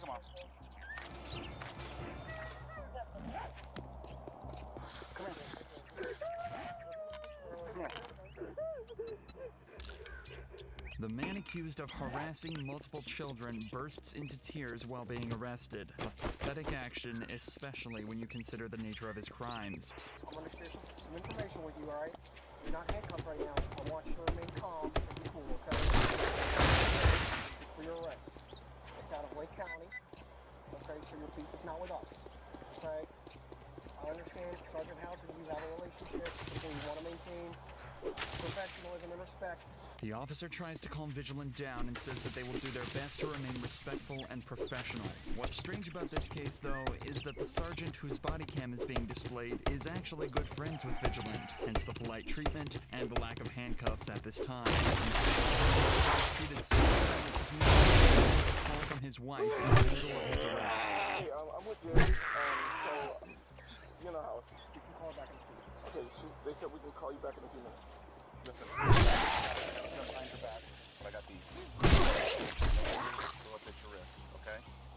Alright. But it's not just the sergeant that seems to know Vigilant. It's the whole squad. This isn't because he's known to them as a criminal. It's actually because he's a cheerleading coach and choreographer, running a long-standing and well-known cheerleading school. Vigilant was known as a pillar of the community, and reviews of his class back this up, saying that he and his wife provide a safe and healthy environment, and that they've both impacted many kids with their love and support. But it seems that Vigilant took this love a step too far.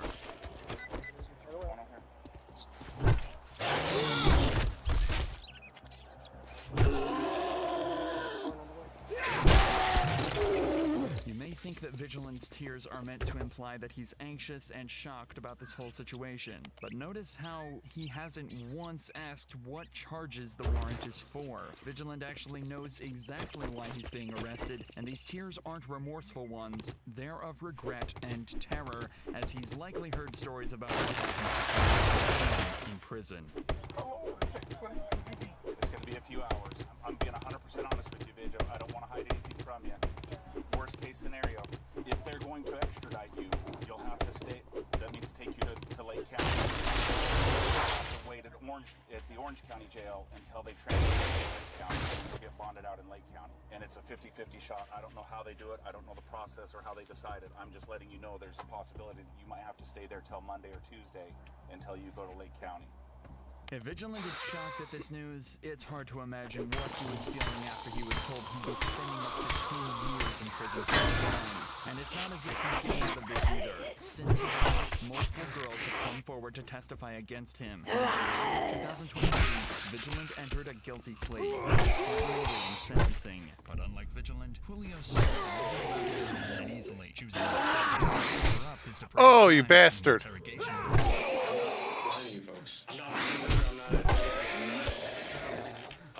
Maybe you are.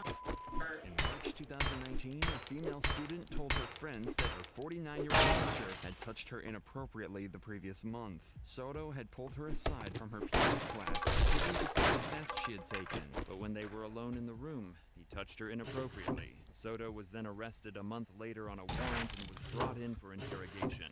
So you say you normally take 3 to 4 kids. What happened? This time it was just her. You know, she was asking me because she goes, I was concerned about Friday because you're gonna meet my mommy and all this stuff. And I said, okay, I wouldn't even think it. Why? What do you mean why?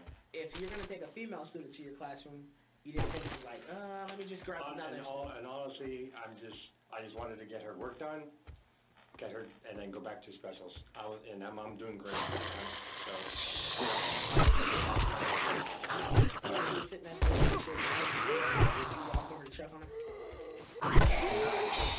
something about her wrist. This is all well and good.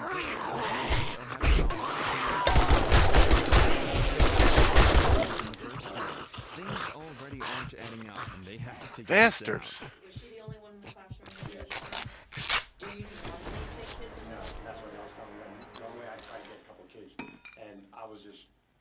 Is that like No. policy, or is that common practice, or what is that? It's probably common practice. I don't know. I mean, I'm sure it is written somewhere, but if you're gonna bring students back to your classroom, you always bring at least if there's another adult there, or if not an adult, then you're supposed to bring it.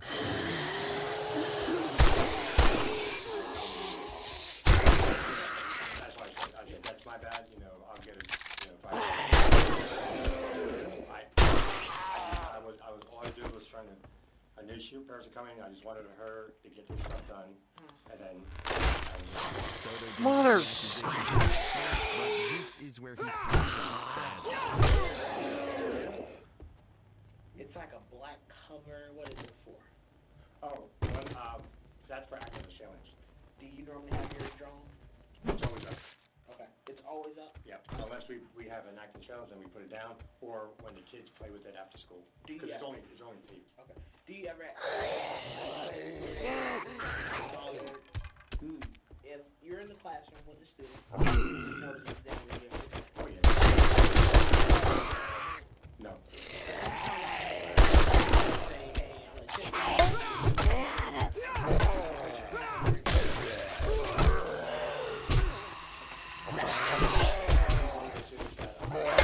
Oh, you fucking.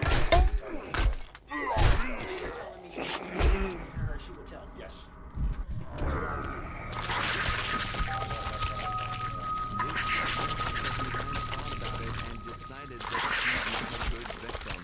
Man, down home is hard. The fact that the door was covered. It's like Soda was trying to hide whatever was going on in there from everyone else. I watched the school video that day. First thing, she was in a sling. She was in a sling and she was sitting on the bench. She was sitting on the bench next to a little boy. I don't know who he is, but she was sitting on that Wednesday? Yes. No. I'm literally telling you. I'm going to tell you what I saw in this video. She was sitting on the bench with that little boy. She had a sling on her arm. She had a band around her hair. This big ponytail. I see you come down with your class. Your class sits. You just walk around for a little bit. You then walk over directly to her. You have some type of conversation. I don't know what the conversation was about. After you have the conversation, she gets up. You guys walk up that stairwell. The side stairwell, yes. Walk up the side stairwell. Proceed to the second floor. Yes. She had a sling on.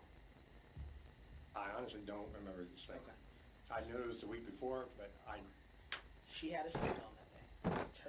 She had a full sling on. Her arm was completely wrapped. Soda conveniently can't remember the girl's sling, a noticeable detail, yet he somehow recalls their conversation word for word. Investigators point out this inconsistency to make him realize that lying won't work. And you remember taking her to the classroom to do work, and you remember specific details about her arm hurting, and you went over to her and you were like, let me see, and you were like touching her arm. If you remember those specific details, I don't understand why you can't remember the detail about the sling, because that would explain why her arm was hurting. Right, when I went over there, there was nothing on her arm. But even if she didn't have that sling on, her arm would have still been wrapped. The arm was basically. But it was bare. Her arm was in this video. Her arm wasn't there. Right, but when she came to the classroom, it was there. So she would have had to take that off, but she walked up with you, because on video, you walk in front of her, you go around the stairs. These are the stairs. Right. You know how you walk in the door? You gotta turn around, right? Right. To walk up the stairs. You're in front of her. She's on your left-hand side. Her arm is completely slinged. I see her go past the video with a slung, and you continue to walk up. You walk on the right side, she walks on the left. Okay. Have you ever tickled her? No. Have you ever horseplay with her? Not horseplay, like touching her, no. Have you ever horseplay, grab ass, whatever you want to call it? Have you guys ever did anything that would allude to being a playful manner, in a playful manner? Like joke with her? Yeah. Okay. So you guys... But not like one-on-one, joking in the class. So, okay, we're in a group setting. Have you ever tried to tickle her in a group setting? No. Soda keeps insisting that he never touched the girl, but the cops are having a hard time believing him with multiple witnesses claiming otherwise. A lot of other students have told us you'll you'll mess around like every once in a while, like sometimes you'll like try to lighten the mood if you see that they're sad or they're down or something like that.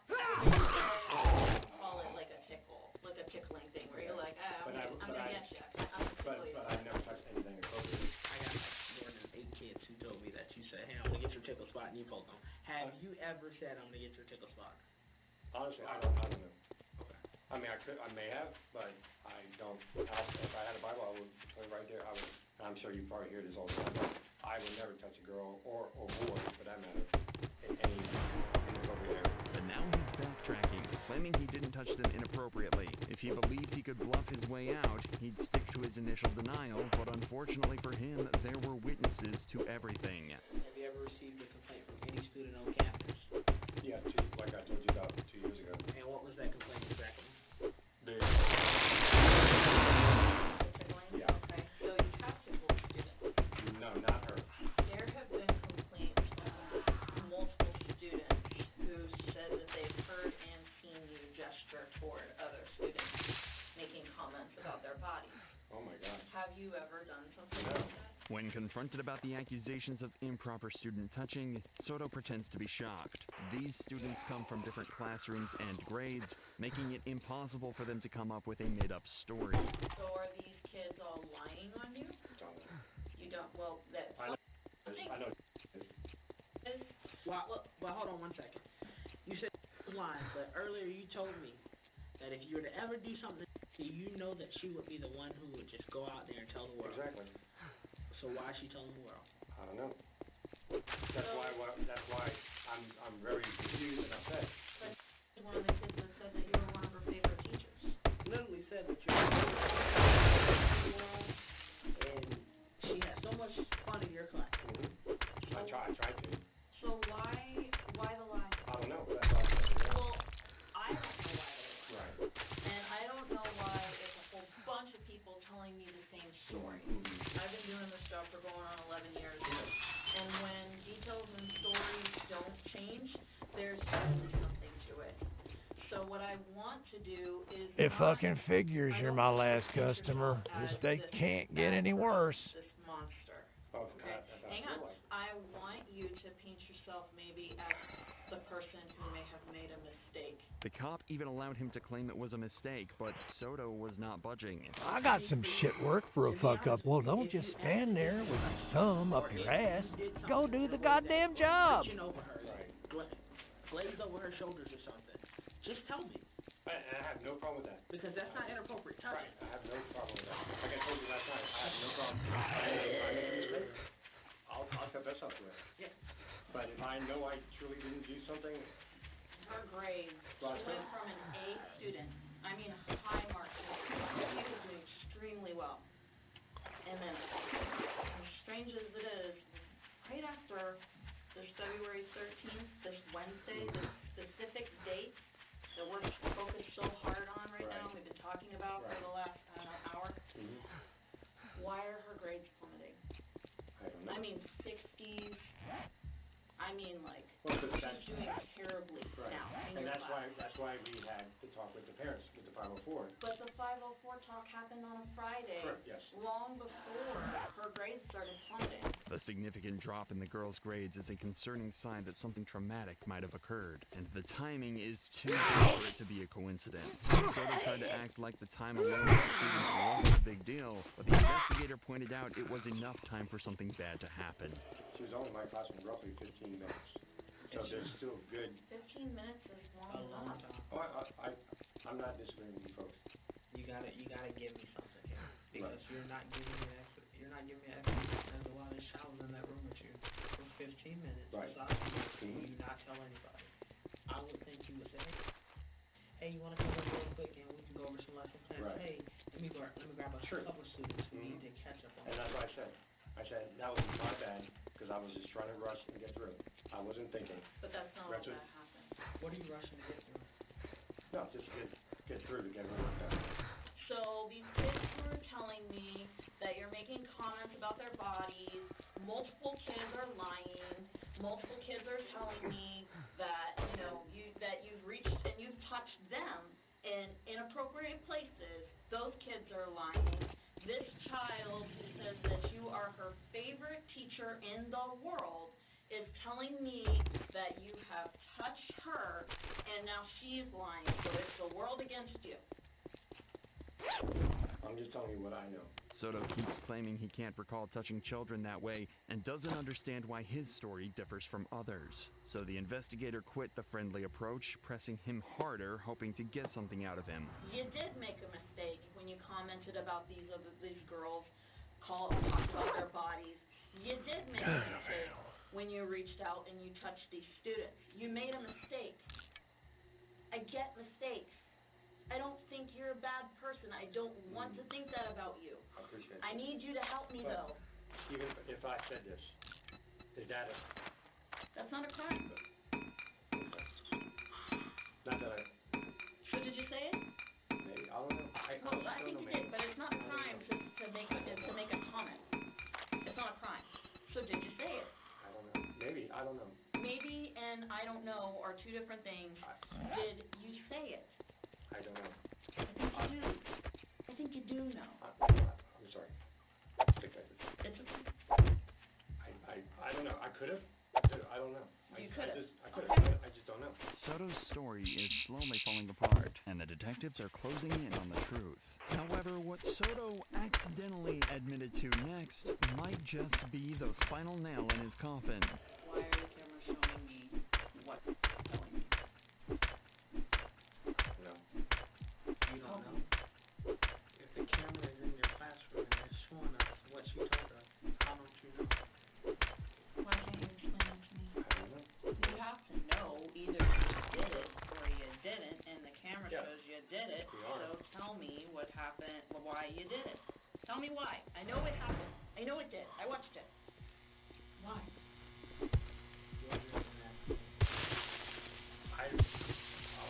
No, nothing. I mean, I don't do anything. It wasn't an accident.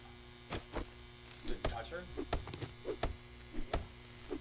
If I, like I said, if I touched her, that I don't recollect. If I touch her, then it's an accident. This was not an accident. It wasn't. I don't know why we're holding on to this. There are cameras in the classroom. You know about them. God damn it. Showing me what happened. Tell me. Just tell me.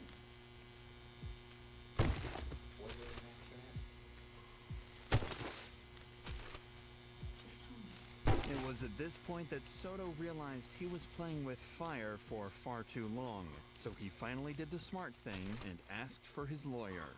No matter what, I'll lose my career. I'm probably going to go to jail after tonight. Why are we stuck on that? Because that's my whole future is teaching. You know, I'm not going to ever. I'll get fired right after this. If I go to jail tonight, I'm going to be fired. We're not here by mistake, and we're not here by accident, and everything is in God's plan. It's by His design. We are all sinners, and we are not all perfect. Go on. We all fall short of the glory, man. Tell us. Can I have my lawyer? I'm not saying. Okay, no problem. Soto was charged with one count of lewd behavior and one charge of a minor. He was granted a $75,000 bond and walked out of jail. His trial has been repeatedly pushed back. You'll be even more shocked when you hear what Yassine did. In September 2021, substitute teacher Yassine Asher was interrogated for allegedly girls who were under the age of 12 at the school where he taught, and he was exposed by the parents of the victims. What he said during the interrogation will shock you. That's not true. The whole school's gonna make something up? No, I'm telling the truth about the other girl, but I don't know about. Are you willing to take a lie detector test? It's really a stress voice analysis test, but will you be willing to take something like that? No. Why? I'm afraid. Why? It might hurt me, that's why. How is it gonna hurt you? It's not. You're not being honest.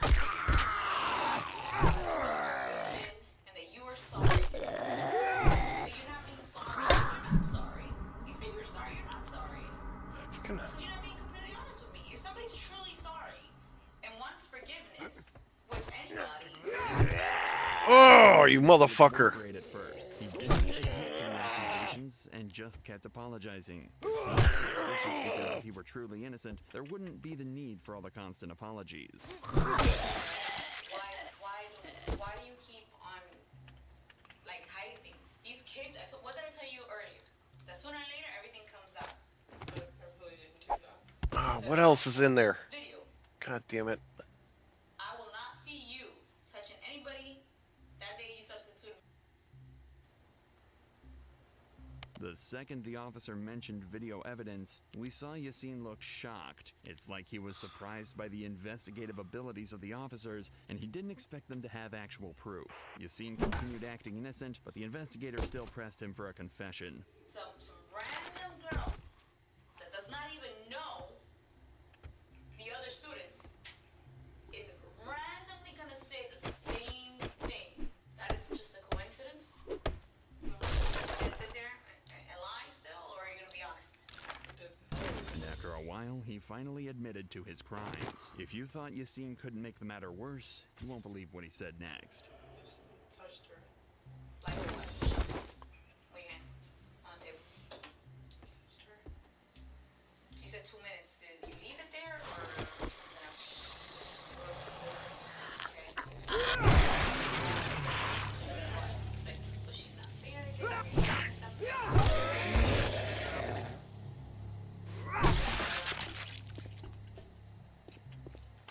Not 2 minutes. She just let you? Saying that the girl let him do what he did just shows what kind of person he is. Yassine was charged and found guilty of 4 underage girls, leading to an 8-year prison term for each. After serving his sentence, he will be deported to his home country as a recognized. But if you thought evil teachers stopped here, that's because you don't know the case of Allison. On June 12, 2022, cops were called to the scene of a car accident that took place in a parking garage. The culpable driver was identified as kindergarten teacher Allison. Well, let me talk to you over here, okay? Okay. So, what happened? No, honestly, the AC in my car is out. I was fixing my hair. I didn't realize they were braking as fast as they were. Okay. I didn't realize there was a big line, and I literally just smacked into them. I've had 2 shots and 1 drink tonight. Okay. Like, Right off the bat, Allison incriminates herself and admits to drinking before the accident, but tries to undermine it by suggesting she didn't drink that much. What she doesn't know is that drinking and driving is against the law regardless of the amount of alcohol that was consumed, and will always result in some sort of legal consequences. So she just made this cop's job a lot easier. Right now, if you had to rate yourself on a scale of 0 to 10, with 0 being completely sober, 10 being the most intoxicated you've ever been in your life, where do you say you are right now? probably like a 5. Like, definitely, like, yeah. Okay, so you're feeling it? Not like yeah. Okay. With that in mind, do you think it's a good idea for you to be driving right now? I mean, I definitely thought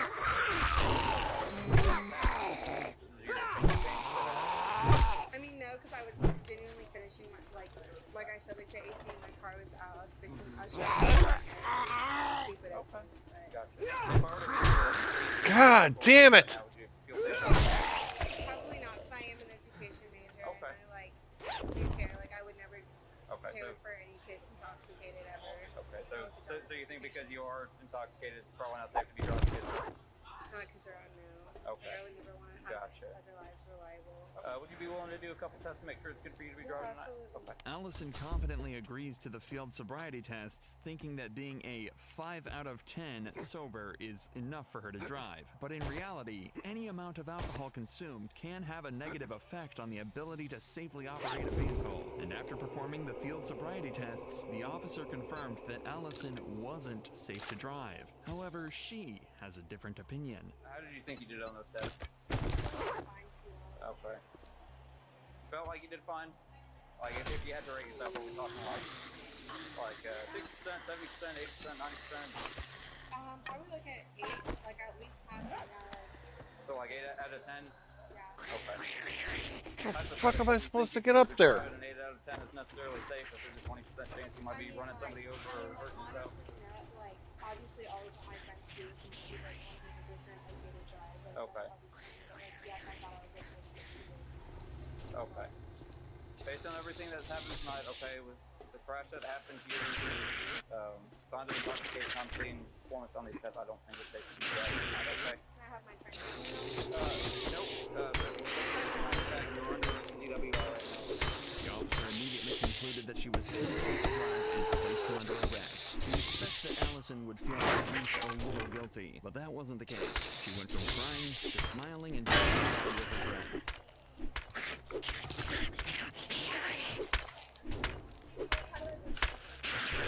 Here's your property. What was the test? I did fucking good. So what's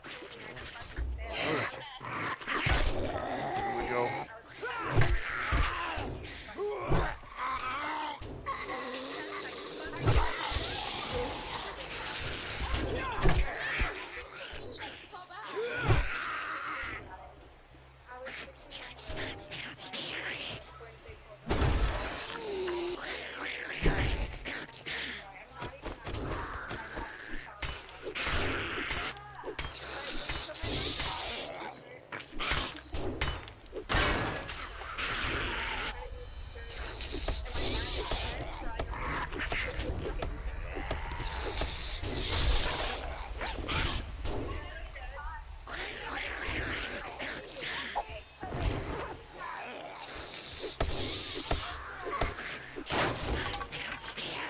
Really haven't met that many people that are excited for this.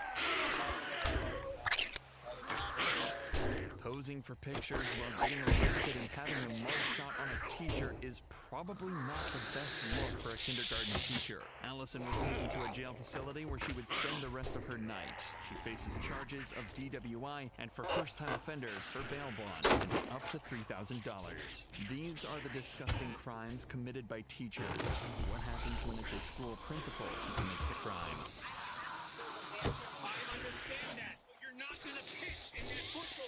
On August 30th, 2022, police rushed to the scene after middle school principal Aretha Dooley Malloy caused property damage to 2 houses. But when they asked Aretha what had happened, she didn't plan on telling the truth. What happened? I just have to go to the bathroom, sir. Okay, Really but bad. you're not answering my questions for me. Yes, sir. What happened? I just have to go to the bathroom. No, that's not the question that I asked What's you. your question? My question that I'm asking you is, There was no accident, sir. There was no. man, look at your vehicle. I look at the vehicle. Okay, hold on. I just have to go to the bathroom. You're not understanding me. I need Yes. you to look where your vehicle is, right? Yes. I need you to see that all of your airbags have deployed. They have, right? sir. You do not have shoes on right now. I took them off in the car because I came out to speak to you, sir. She said that she was fine as if her damaged car behind her wasn't all the proof that the cops needed. But as she tried to dodge the officer's questions, she lost her balance, which made it clear that she was far from fine. Malloy was drunk and unstable, and everyone knew it. Can you just get the license, registration, insurance from me, please? Yes, sir. I need to go over this first, and then we can proceed. I just have to go to the bathroom. Okay. Just be iron. I cannot hold it, I sir. understand, man, but right now you're in the I'm not.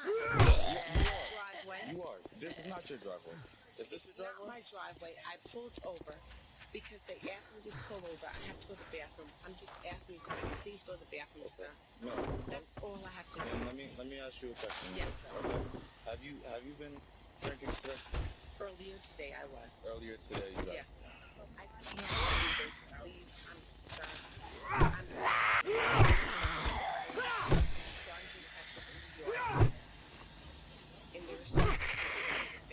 Surprisingly, Malloy thought her father's police connection would get her special treatment, but there was no chance of that happening. She insisted on using the bathroom, but the cops knew it was all a lie and got tired of repeating themselves after a while. Driver, vehicle, she just had to stop. Bathroom, she ended up hitting. I didn't hit anything. I just need to stop. I to the bathroom.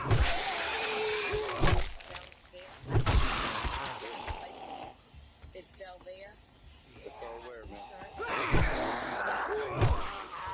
I just have to go to the bathroom. Okay. And I just told you I had to really go to the bathroom really bad. Okay, I understand that, but we're a little limited on options as you have a driver's license. Thank you so much. We're gonna let her do tests. Yeah, I'm gonna let's get moving. At this point, the cops are starting to get annoyed by Malloy, so they decide to quickly do the sobriety tests and get it over with. Little did they know, Malloy really needs to use the bathroom. I'll take the test, but I really, sir, I got you. Like I said, you take the test, or you come with me in cuffs. Those are the only two options that I'm giving you right now. I will take the test. Okay. After. I understand. You have to. No. Do the test. I have to do the test before you use the bathroom. I'm just saying I have to. We understand. You have been telling me that you have to use the bathroom since I got here. That's it. Okay, I got you. Take the test. I can't. Okay, Justin, we're going to move it over here. You see these cuffs, right? Take this test or you're coming in handcuffs. So my partner's going to read from a book aloud, and I'm going to demonstrate the test so you can see it, and then you're going to perform. I understand that. You're not going to piss in that bush over there. Sir, you don't have to yell at me. After about 5 more minutes of complaining about the bathroom, the officers finally got her to perform the sobriety test. And once the first test was done, Malloy started claiming to have a medical condition and couldn't continue any further. So real quick, are you refusing to conduct this test right now because of whatever medical conditions you have?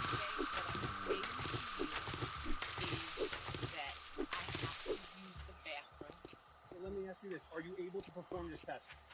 I'm able to perform the test that you're asking me to perform. So that's both tests? That's both tests. Okay.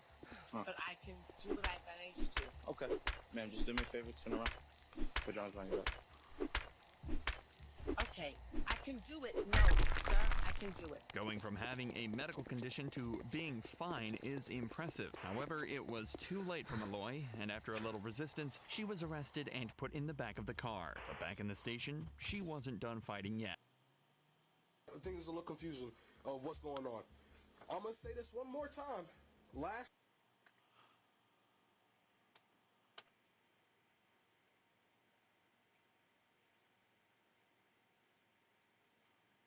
of your breath, yes or no? I can't ask any questions. Great. Okay, that's a refusal. We'll take that as a refusal. I'm not refusing refusal. anything. Great. I'm just asking. All right. Too many chances, man. To answer the question. Refusal. Okay, yeah.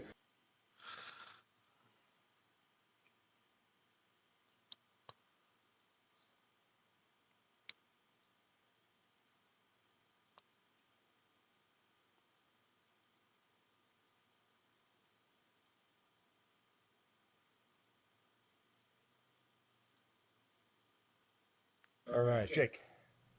Jake, where'd you grow up? Where are you from originally? Huntington Beach, California. All right, let me go to the bathroom right Orange quick. County? Orange County, yeah. And tell me about your family. You had mom and dad? Yeah, I had mom and dad, one sister. They got divorced when I was about 12, but it was always kind of like they were divorced but living in the same house. So it was kind of like a relief almost when they got divorced. How would you describe your childhood in general? Dysfunctional. I was more, I had anger issues as a kid, I feel like, and I have ADHD, depression, bipolar disorder, a few different things. So growing up wasn't easy, and especially at school, it wasn't easy because I'd always be getting in trouble for trying to talk too much or bullied for trying to talk too much. Is that the ADHD? Yeah, yeah. And then when I got put on meds, it made me just focus, but like apparently like it made me a zombie. I don't remember much, but they didn't like me on meds much either because that was bad. So it took me off that. Then I got put on the painkillers for having my leg broken. So You broke your leg skateboarding? broke my leg motocross racing. Motocross. Yeah, and then after the painkillers, it's funny, like I didn't even start doing them automatically. Like I saw it on Dr. House that he popped them. I was like, oh, I have that in my cabinet. And I just like popped two. First time I got kind of sick, I was like, I don't know if I like this, but at the same time, it was like, you know, a release. Like I stopped feeling so much pain for a little bit, I guess. And that's why I kept continuing to use. Went through that supply pretty quick, 100 bottle. Started just trying to buy from people at school, but that stopped working because people were out. So I just kept. They're selling those at your high school? Oh yeah, every drug you could want. I resorted to stealing opiates for a long time, actually. I stole a whole pint from one of my friends. So that's sad. This is a real, only a few people know about this one. I stole Oxy from my aunt with cancer. So, some shows you where drugs can take you. I started doing a little bit better when I got a girlfriend around 16. For about a year or so, I was working, just smoking weed. That was it. Things started getting toxic with her. Like, if I would be at work, she would just be trying to start fights with me while I was at work for like whatever reason. She had, what was it? It's one of the worst mental disorders. I forgot what it's called. It's not borderline personality. Yeah, borderline personality disorder. She has that, and if you don't know, that's very hard to live with. She lived at my house, so fighting was constant. That's how I lost the tip of my finger. How'd that happen? Got slammed in a door when she was screaming at me, and I kept trying to run away, like to close this door, and she just kept slamming it open, and I tried to push it, and she slammed it, and it was on the ground, and I was just like, holy fuck, like, my fingertips just on the ground, like, it was kind of a surreal moment, and that was one of the first moments where I realized, like, this relationship is so not okay. And I went to the hospital. My dad took me. She didn't come with me. So, yeah. And it's funny because as soon as I saw in the Johnny Depp trial that he lost his fingertip, the same one in the same hand. And I was like, that's so crazy. What a coincidence, but not a good coincidence. He actually had the same mental disorder that Amber Heard had. So. Yeah. Interesting. So eventually this led to street drugs? Oh, yeah. Yeah, as things got worse, well, one time, I got a bunch of Molly, and all of my friends, we were rolling at the skate park, and the cops come, they searched everyone.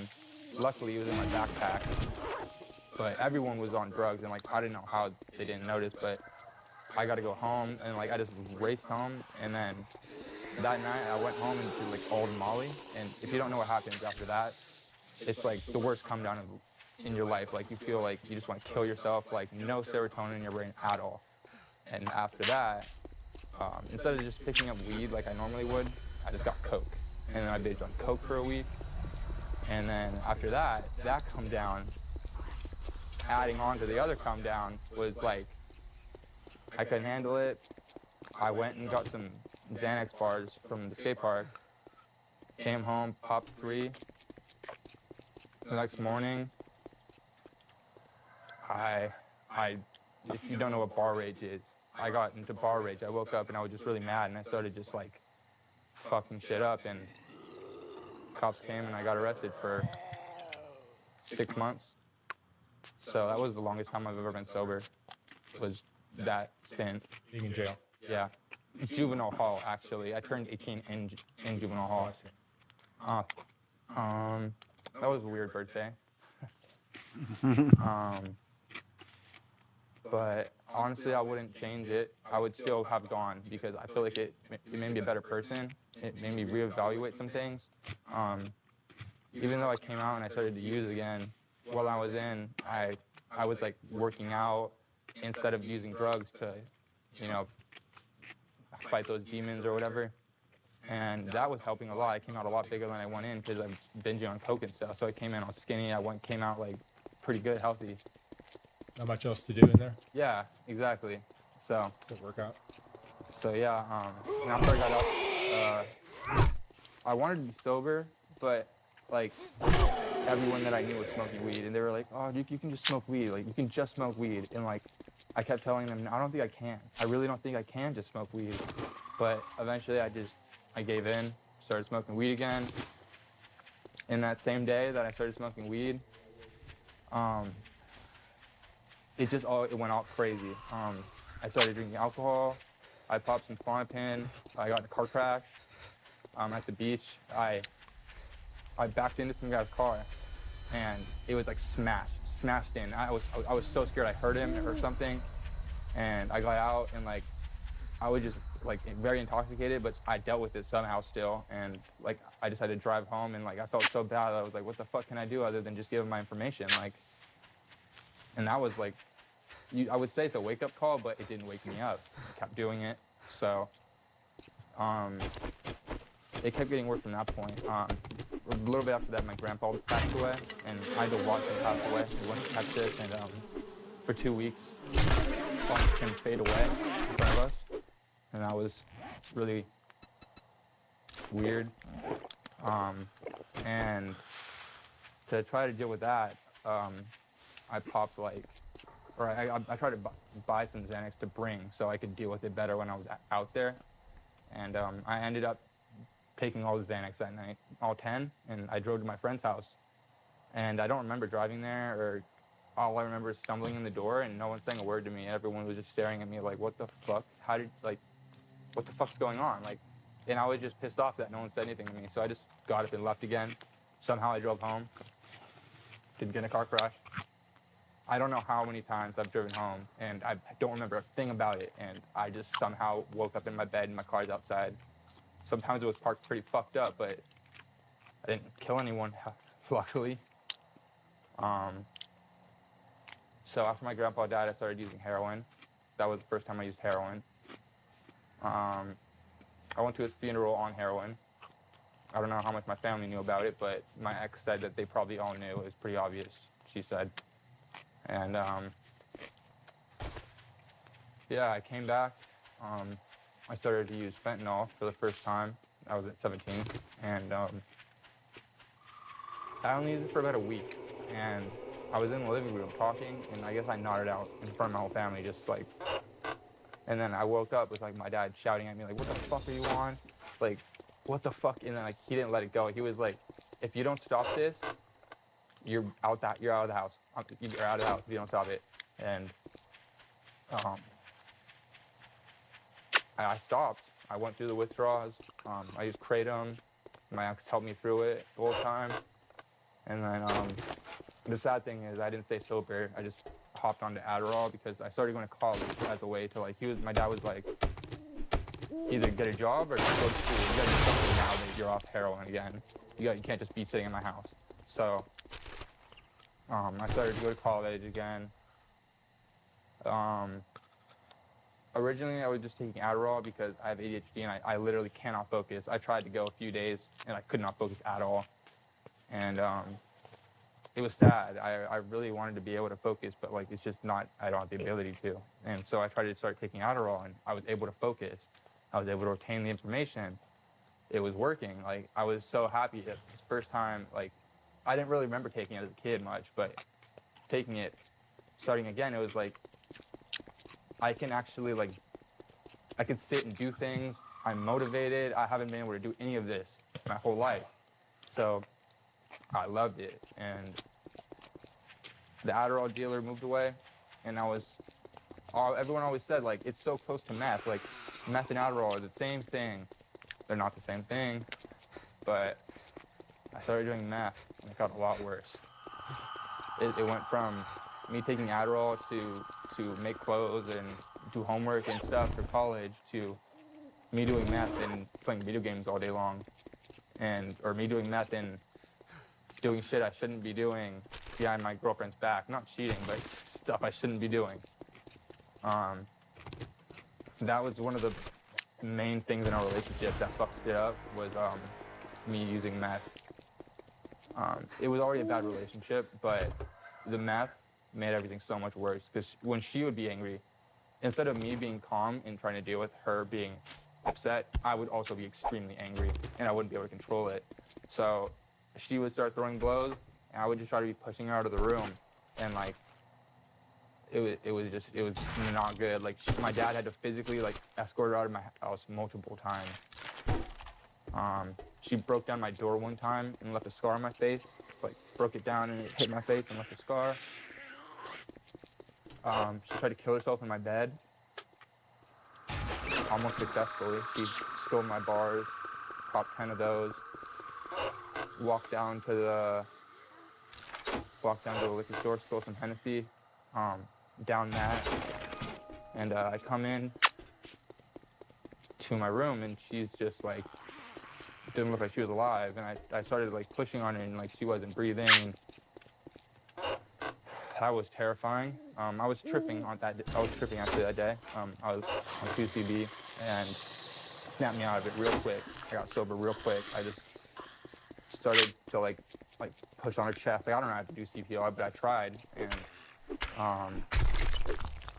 I started to give her mouth to mouth, and the mouth to mouth worked somehow. She just started to breathe again, and I was like fucking sobbing. I was just sobbing. I was like, no, you can't die. You cannot die. You cannot die. Like, I'm not letting it happen. Whatever, like, it's not happening. Like, sorry, it's not happening. And like, I nursed her back to health. I made her throw everything up. Like, and you know what the fuck that part was? It was her dad's birthday, and I was trying to call an ambulance, and she was just begging me, like, don't call an ambulance. My dad's birthday. Fuck everything up for me. And like, I feel like a piece of shit because I didn't call an ambulance. But like, at the same time, like, I'm thinking I'm trying to help her, but it really wasn't helping me. And of course, my family wasn't there for that whole entire thing, so no one was there to stop anything. That was traumatizing. So. Where are you at today? Where am I at today? Hey, what are you doing? I mean, are you still using? Yeah. I was actually. It's funny because I keep trying to quit. You know, it's not easy quitting fentanyl, but I kept messing up going on my methadone clinic, and I would like skip a few days, and I'd have to restart the dose or whatever. And in 2 or 3 days, my dose should be back up to what it should be, and I'm gonna try to quit again in like 2 to 3 days. And I really hope this time it works, because the dose should be at the right point. So, but yeah, I am still using fentanyl. I'm not using meth anymore. I quit that a long time ago. Fentanyl is just about the only drug I do, except for Xanax sometimes, because I have pretty bad anxiety, insomnia. Is there a downside to taking the Adderall? Oh, yeah. One thing it does is make you very sexually devious. Like, you do things you would never do, and everyone can act like they don't, but it's an open known thing for Adderall and meth that it makes you very, like, you do some pretty messed up shit. You get angry very easily, very, very easily, and you can't like stop being angry. Like, you can storm around the house fucking mad. Like, there's lots of downsides to Adderall. I don't think the upsides are worth it, because I'm going back to college, and I'm not taking Adderall. I'm never gonna take that stuff again. It's not worth the risk, in my opinion. I mean, amongst your peers, like when you were in high school or back in Huntington Beach, are there a lot of kids that are in a similar situation with drugs as you? Not really, actually, no. I was one of the few in my school. I dropped out sophomore year. I got my GED, but, you know, it's good to hear. I didn't really know many people, to be honest. Like, I had a very small group of friends. The worst they did was maybe like Xanax. They didn't get close to what I did. And after high school, everyone I knew kind of started just like drifting away. I just one really good friend still, and we were like starting a brand together because I'm into fashion. If you couldn't tell, it's one of the few things that I still have during my addiction. And we were doing a brand together, and like, I had a few things that I'm doing all right. In this collection I was gonna fucking make, the downtown base is hard to build, man. And took everything and released it in his own brand, and like, didn't give me credit, didn't ask me anything. So that was the end of that friendship, and that was like the last friend I had. And then I had like no friends, and then my ex was like all I had for a long time. And then after I caught her like doing shit behind my back multiple times, I finally just like, I thought, like, if she's not going to stop and it's not going to stop hurting me, I have to make the decision to make her stop hurting me. So I did that, and then after that is when I started to really use fentanyl.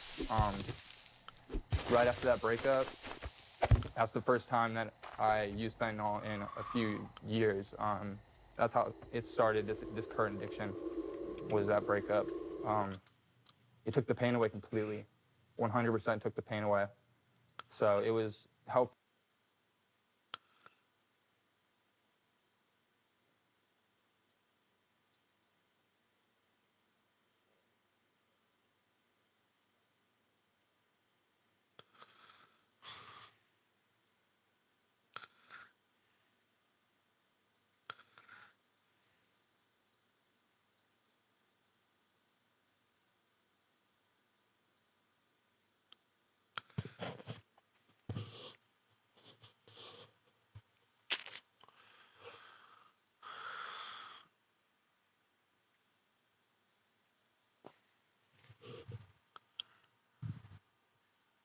He broke out my woman. Which one?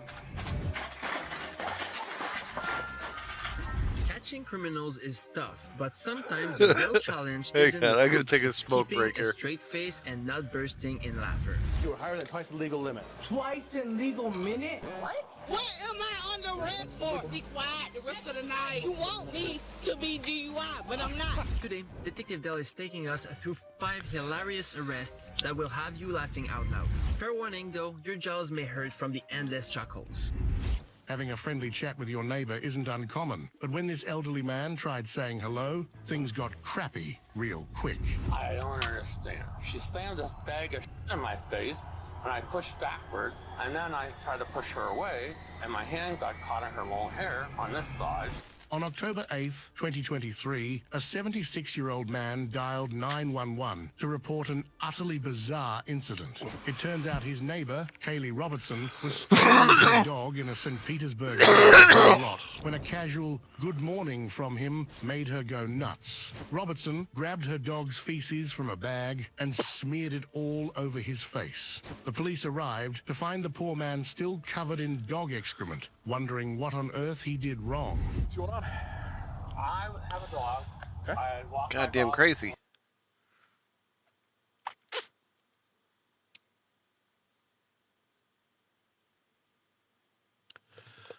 Something bad about every state.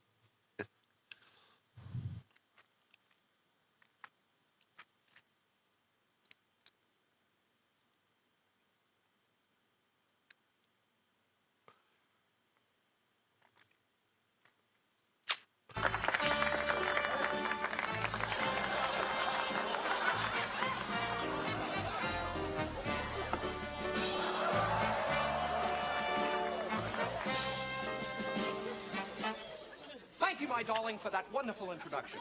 I'll wait in the car. Anyway. Yeah, baby. Can I get it? Oh, man. It's a good thing you cut it off, though, because the Arab was going to make a bid. By the way, Habib, your wife called. The slurping machine is broke. Anyway. I don't know why he's here. Somebody rubbed the lamp, and I get 3 wishes. Now, seriously, my friend, God knows I love the Arab people. I cough their names up every day. Ahmed. That's not funny. Oh, and you're an Israeli. Pardon me, I didn't recognize you without the gas mask. Let me make you feel at home. Incoming Scott! Now that's comedy. Who asked you? He's putting on the headphones. He thinks we're going to show a movie. Excuse me, I'm Czechoslovakian. Oh, big difference. Hitler took them both in 20 minutes. Of course, he had an army. What did you have? Girl Scouts selling cookies at the border. Anyway, it's good to see the Germans reunited again. Siegfried and Roy. This is an outrage. This man is going to ruin everything we have accomplished here. Look, the Greek is getting restless. Let me say something to the Greeks. Stand in front of me, okay, pal?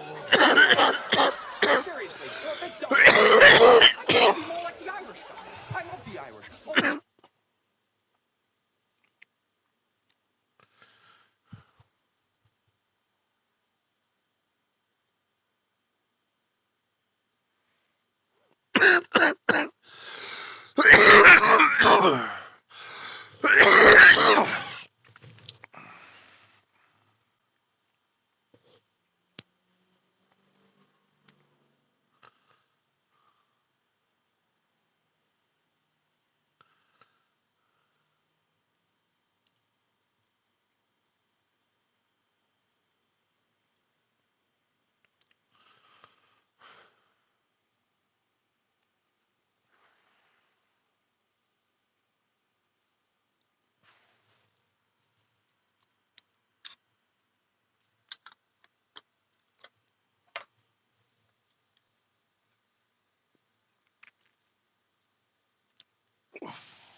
Some goth guys are walking down the street is a phrase that would cause very different reactions in the 20th and the 4th centuries. The how and why of the same word being used to describe barbarians in the late antiquity and modern goths in the 21st century is a rather interesting one, so let's dive in. Starting with modern times, the goth subculture is not as old as you may think, dating back no further than the early 1980s, despite taking inspiration from earlier periods, particularly where clothing is concerned. It all began in the UK as a side phenomenon of a music genre so-called gothic rock. The first band to be labelled thus was actually The Doors, as far back as 1967. Alice Cooper, David Bowie, the Velvet Underground, and the Sex Pistols also being considered forebears of the genre.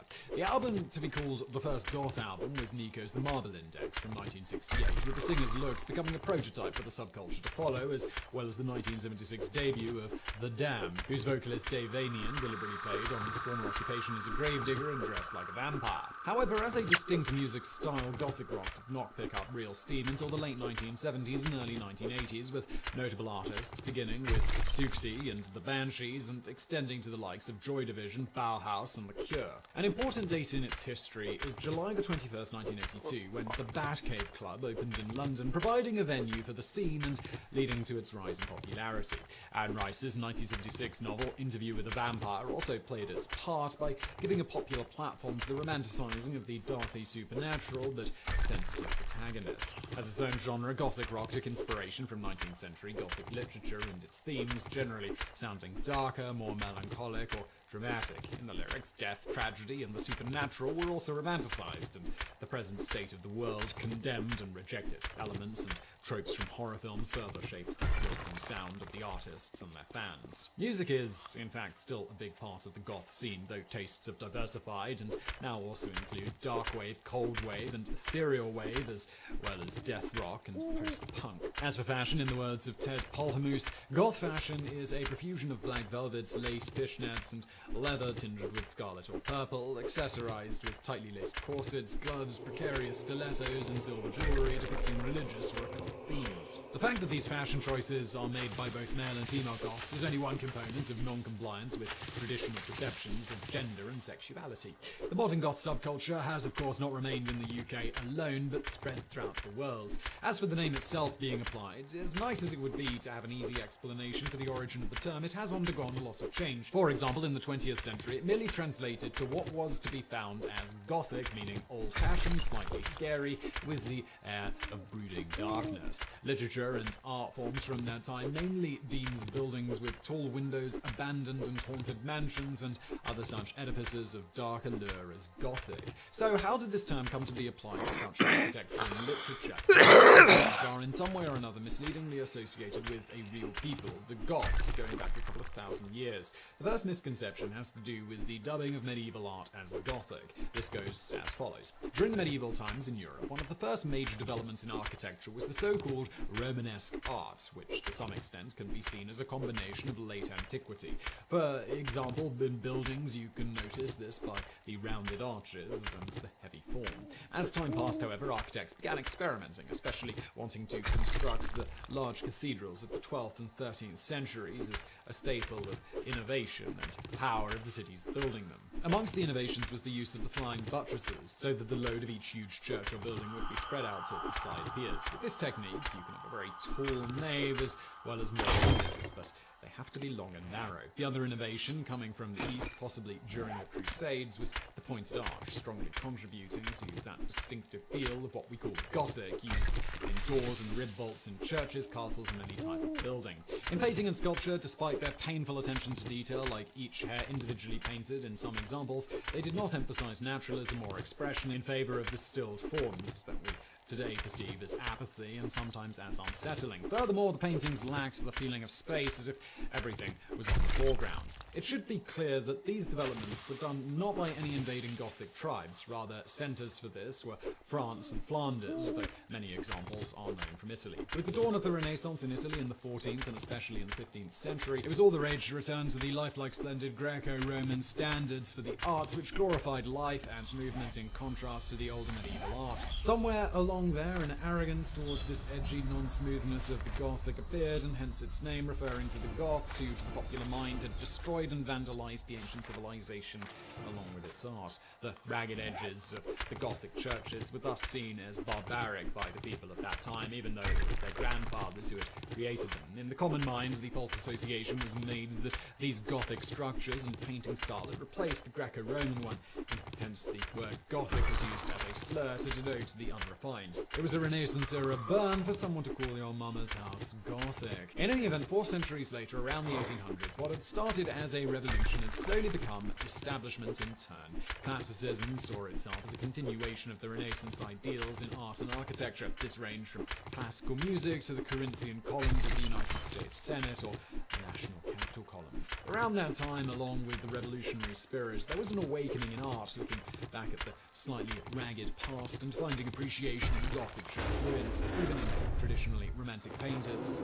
As representative, Caspar David Friedrich. This phenomenon has even received the very appropriate artistry term ruinlust, and went as far as the intentional building of fake ruins.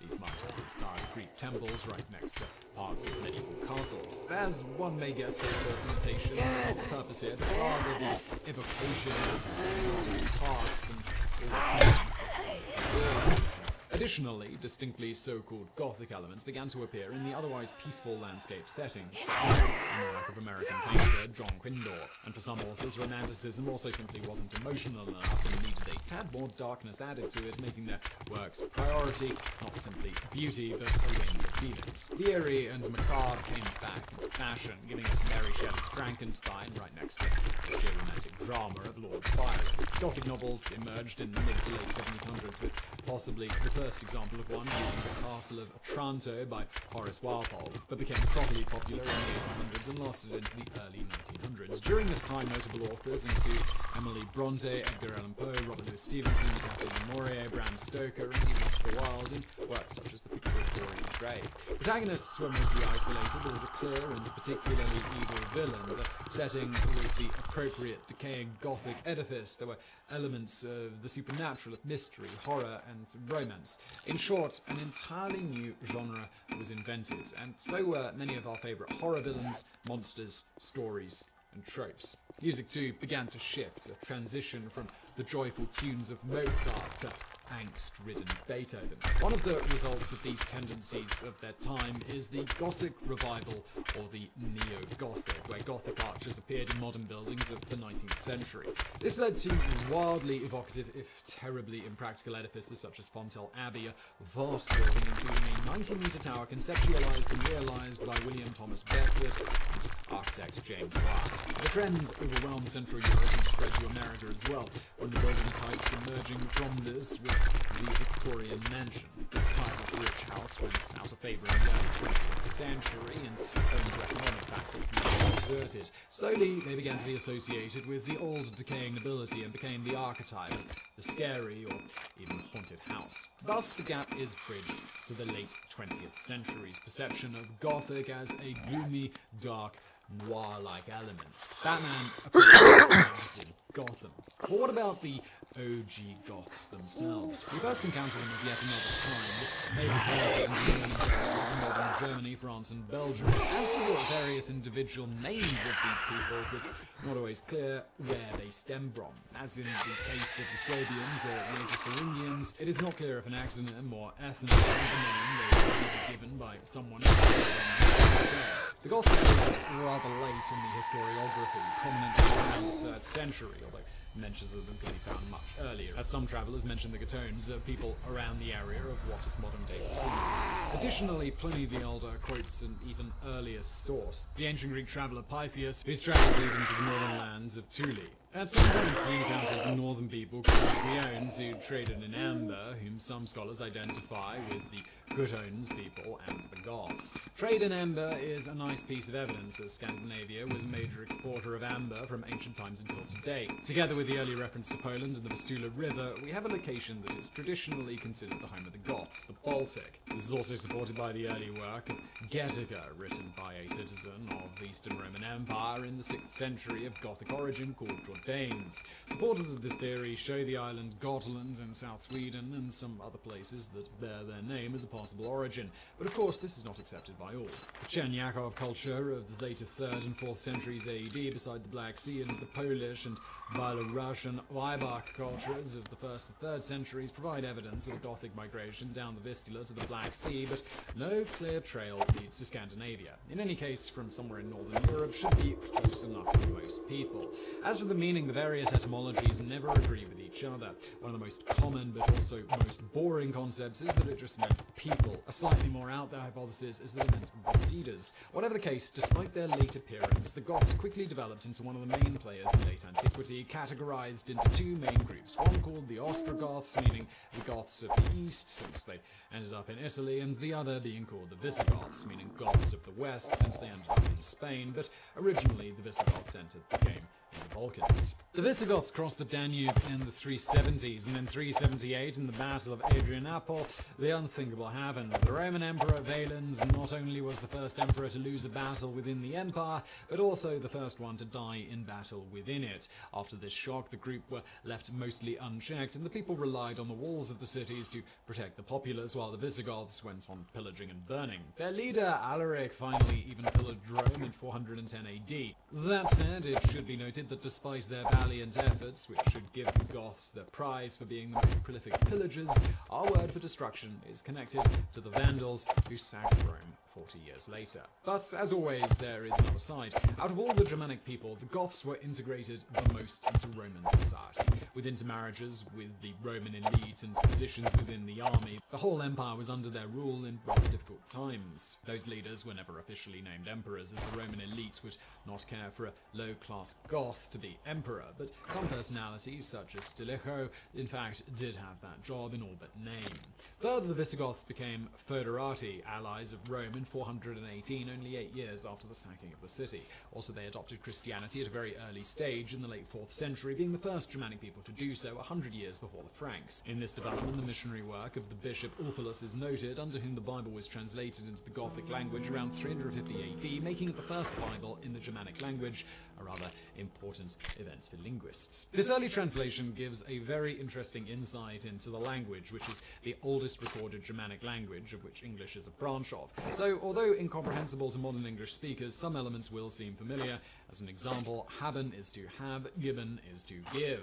Despite their assimilation in the public memory, however, the Goths' image survived as a menace, with pillaging in the midst of the chaos of the eve of the fall of the Roman Empire. An issue was also that the Christian dogma they were initially converted to, one called Arianism, was and is considered heretical, which caused other internal problems. Entering medieval times, the Ostrogothic kingdom officially ruled in Italy under Odoric, who accepted the abdication of the last Roman emperor, a 13-year-old boy called Romulus Augustulus. The Visigoths were established to the west, and Goth generally became a collective name engulfing many groups that were not related to each other.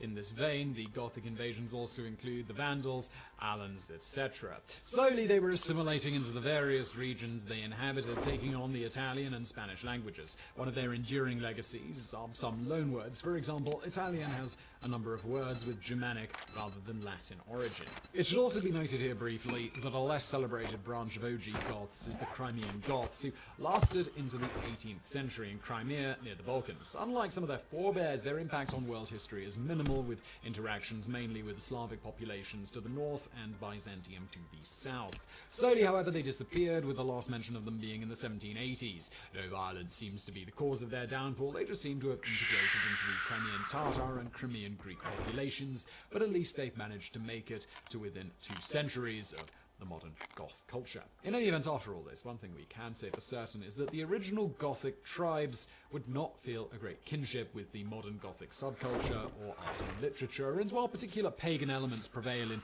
modern Goth, the modern Goths, likewise with their general active practicing of non-violence, also might be a bit put off by all the pillaging of their namesake forebears.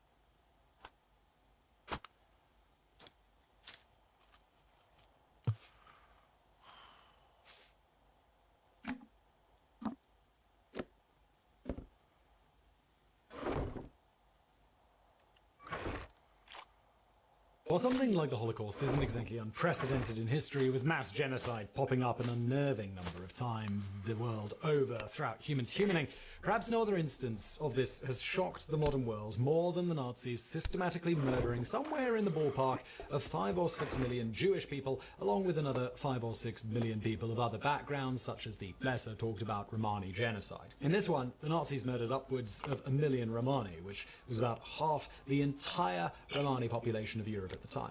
That any civilized people could allow something like this to go on seems unthinkable to our modern selves. So the question becomes, how much did the general public actually know about what was going on at the time it was happening? It turns out, contrary to what is often stated, quite a lot actually, both on the global scale and even within Germany itself. Evidence pointing to at least the idea that it was happening being relatively common knowledge, as we'll get into shortly.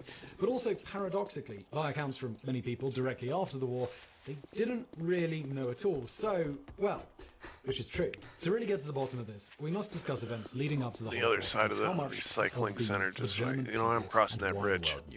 To begin with, when Hitler and his cohorts first came to power in 1933, some of the first things that they did were to suspend the civil liberties of the German people, such as now allowing imprisonment of citizens without trial. It's always a good sign that you've chosen your leaders well. More pertinent to the topic at hand, doubling down on the ominous tone of the new regime, within a few months the Nazis had established their first concentration camp. A little bit of water down there, so the main purpose of the facility was to hold political dissidents among other undesirables. You see, the existing prison systems were deemed insufficient to be able to house a number. Seriously, dude? Not mincing words. You're gonna wait till I get over there before you jump, yeah. Think you're clever. Von Mausen-Poneckau gave this speech to Where's your members buddy? of the SS at Dachau shortly after it opens. You all know what the Fuhrer has called us to do. Fucking whiz We have going not past come his here head. for There we go. Human encounters with those pigs in there. We do not consider them human beings as we are, but as second-class people. For years, they have been able to continue their criminal existence. But now, we are in power. If those pigs had come to power, they would have cut off all of our heads. Therefore, we have no room for sentimentalism. If anyone here cannot bear to see the blood of comrades, it does not belong, and had better leave. The more of these pig dogs we strike down, the fewer we need to feed. Not long after this, a rather bloody purge, the Night of the Long Knives, occurred, and in that path, Hitler not only was declared Führer, but also justified the murders, noting that it was done to protect Germany, publicly stating, "If anyone reproaches me and asks why I did not resort to the regular courts of justice, then all I can say is this. In this hour, I was responsible for the fate of the German people, and thereby I became the supreme judge of the German people. I gave the order to shoot the ringleaders in this treason, and I further gave the order to cauterize down to the raw flesh the ulcers of this poisoning of the wells in our domestic life. Let the nation know that its existence, which depends on its internal order and security, cannot be threatened with impunity by anyone. And let it be known for all time to come that if anyone raises his hand to strike the state, then certain death is his lot." Noteworthy here was that no real evidence was presented that any of these people had actually been planning to kill or anything of the sort. Hitler simply publicly stated they were, and as a result, he had been killed without a trial. Going back to the concentration camps and the roundup of dissidents, while some of the atrocities being committed there were mostly kept under wraps in the media, the government were none too shy about broadcasting the roundups and existence of these facilities in the media precisely to help make anyone afraid to step out of line. It would also seem the Nazis had a policy to make sure they rounded up, at minimum, a sample from every community. This, combined with those released in the early going back to their communities and discussed things that happened there, all seem to have done. You ain't sticking around to figure out what the hell that noise was. In fact, there were even little jingles about these places, such Oh, this as ain't good. From 1935 translated. "Dear God, make me dumb," as in silent, "that I may not to Dachau come." As Captain America's Dr. Abraham Erskine so sagely put, so many people forget that the first country that the Nazis invaded was their own. Or as one real-life contemporary German would state when interviewed, "You Americans can hardly understand the conditions under which we were living. It was as if all of Germany were a concentration camp and we were occupied by a foreign power. We were unable to do anything to oppose them. What could one person do against that powerful organization?" That said, though the Nazis did have an iron grip on the country at this point thanks to the coup, support of the military, among others, they still needed some semblance of public support. And thus, simultaneous to all of this, the propaganda machine began doing its thing to help sway people to the side of Nazi ideology through various methods, including, of course, vilifying various groups like most famously Jewish people, while also beginning to sow the seeds for the need for war. In particular, attempting to paint the picture that it would not be the Germans who were the aggressors in such a war, but that they were simply defending themselves. At the same time, laws to encourage the Jewish population of the nation to leave were also instituted, such as on April 1st, 1933, where there was a boycott of Jewish-owned businesses. Further, April 7th of 1933 expelled all non-Aryans from civil service, and there were laws against allowing Jewish lawyers, jurors, judges, etc. On April 25th, 1933, they restricted Jewish enrollment in German high schools to 1.5%, and perhaps most famously, in 1935, the Nuremberg laws became a thing. The list goes on, and all of this, everybody was well aware of. On top of this, the night of the broken glass and the aftermath was widely reported on in Germany and beyond. This occurred on the night of November 9th, 1938, and into the morning of the next day. On this one, in a nutshell, the Nazis coordinated a widespread wave of aggression against the Jews. The idea was to make it look like the general public was just fed up with the Jews and they were acting on it, when in fact orders from the top came down that the SS, SA, and even the Hitler Youth were to basically riot around Jewish communities. In the end, hundreds of synagogues were burned and vandalized, with countless Jewish-owned businesses and homes suffering the same fate. All the while, firefighters and police were instructed to stand aside and let it happen.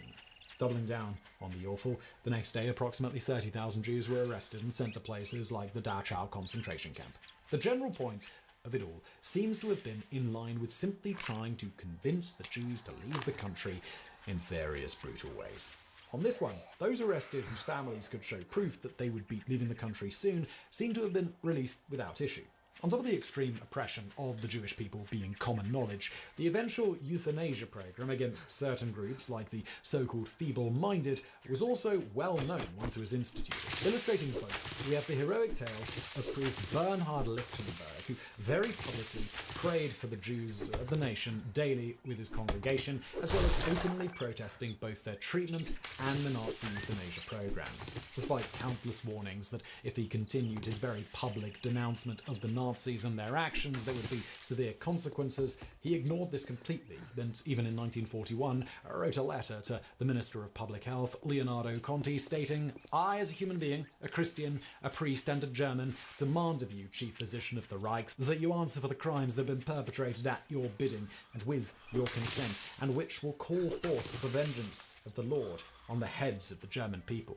Unfortunately for Lichtenberg, very shortly after this, he was arrested and sentenced to 2 years in prison. As for his sentencing, he requested that he be sent off with the Jews to the east in the hope that he could provide some comfort for them there, but this request was denied, and he was instead sent to the Dachau concentration camp, where he contracted pneumonia and died in 1943. But again, up to this point, it would seem everyone had a very good idea of what was happening to the Jews and political dissidents of the nation, given the Nazis weren't exactly being subtle about any of it. In fact, in 1938, Time magazine named Hitler Man of the Year precisely because of this. Now, contrary to what is sometimes inferred from this was not to honour him, but quite the opposite. They stated, "Lesser men of the year seem small indeed beside the Führer. It'll Germany's be a good 700,000 Jews have been tortured physically, robbed of homes and properties, denied a chance to earn a living, chased off the Make streets. up your mind Now or they are make being your held for way ransom, out." a gangster trick through the ages.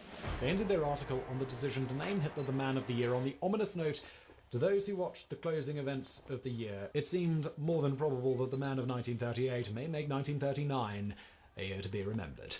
Time certainly nailed that one. Again, it's important to emphasise here that while there were certainly lots of brutal and unjust deaths happening up Be to this careful point, out along there. with all You the wouldn't other wanna injustices, get the hurt. overall plan with regards to the Jews seems to have been to run them out of any German Got anything occupation. close by? Unfortunately for the You Jewish gotta people, despite just everyone get the pretty much fuck being outta aware here. of this, not just Germans, but the world on the whole seemed to be bothered to do very little about this. I don't like you. As we'll I'd get into say it's shortly, been an even when honor the to work opportunity with was you, there to help but in it the would way be the a Nazis lie. wanted as well, namely sending the Jews off to other countries, quite literally almost every nation the world over collectively said, "Yeah, no thanks," even knowing what was going on in Germany at the time.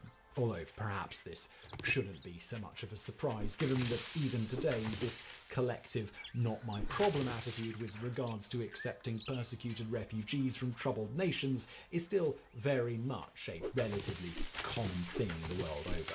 But as for this specific case, not helping the matter was that rampant anti-Semitism was hardly unique to Germany at the time, and not just that, but the general support for eugenics programs in some form was likewise pretty widespread the world over.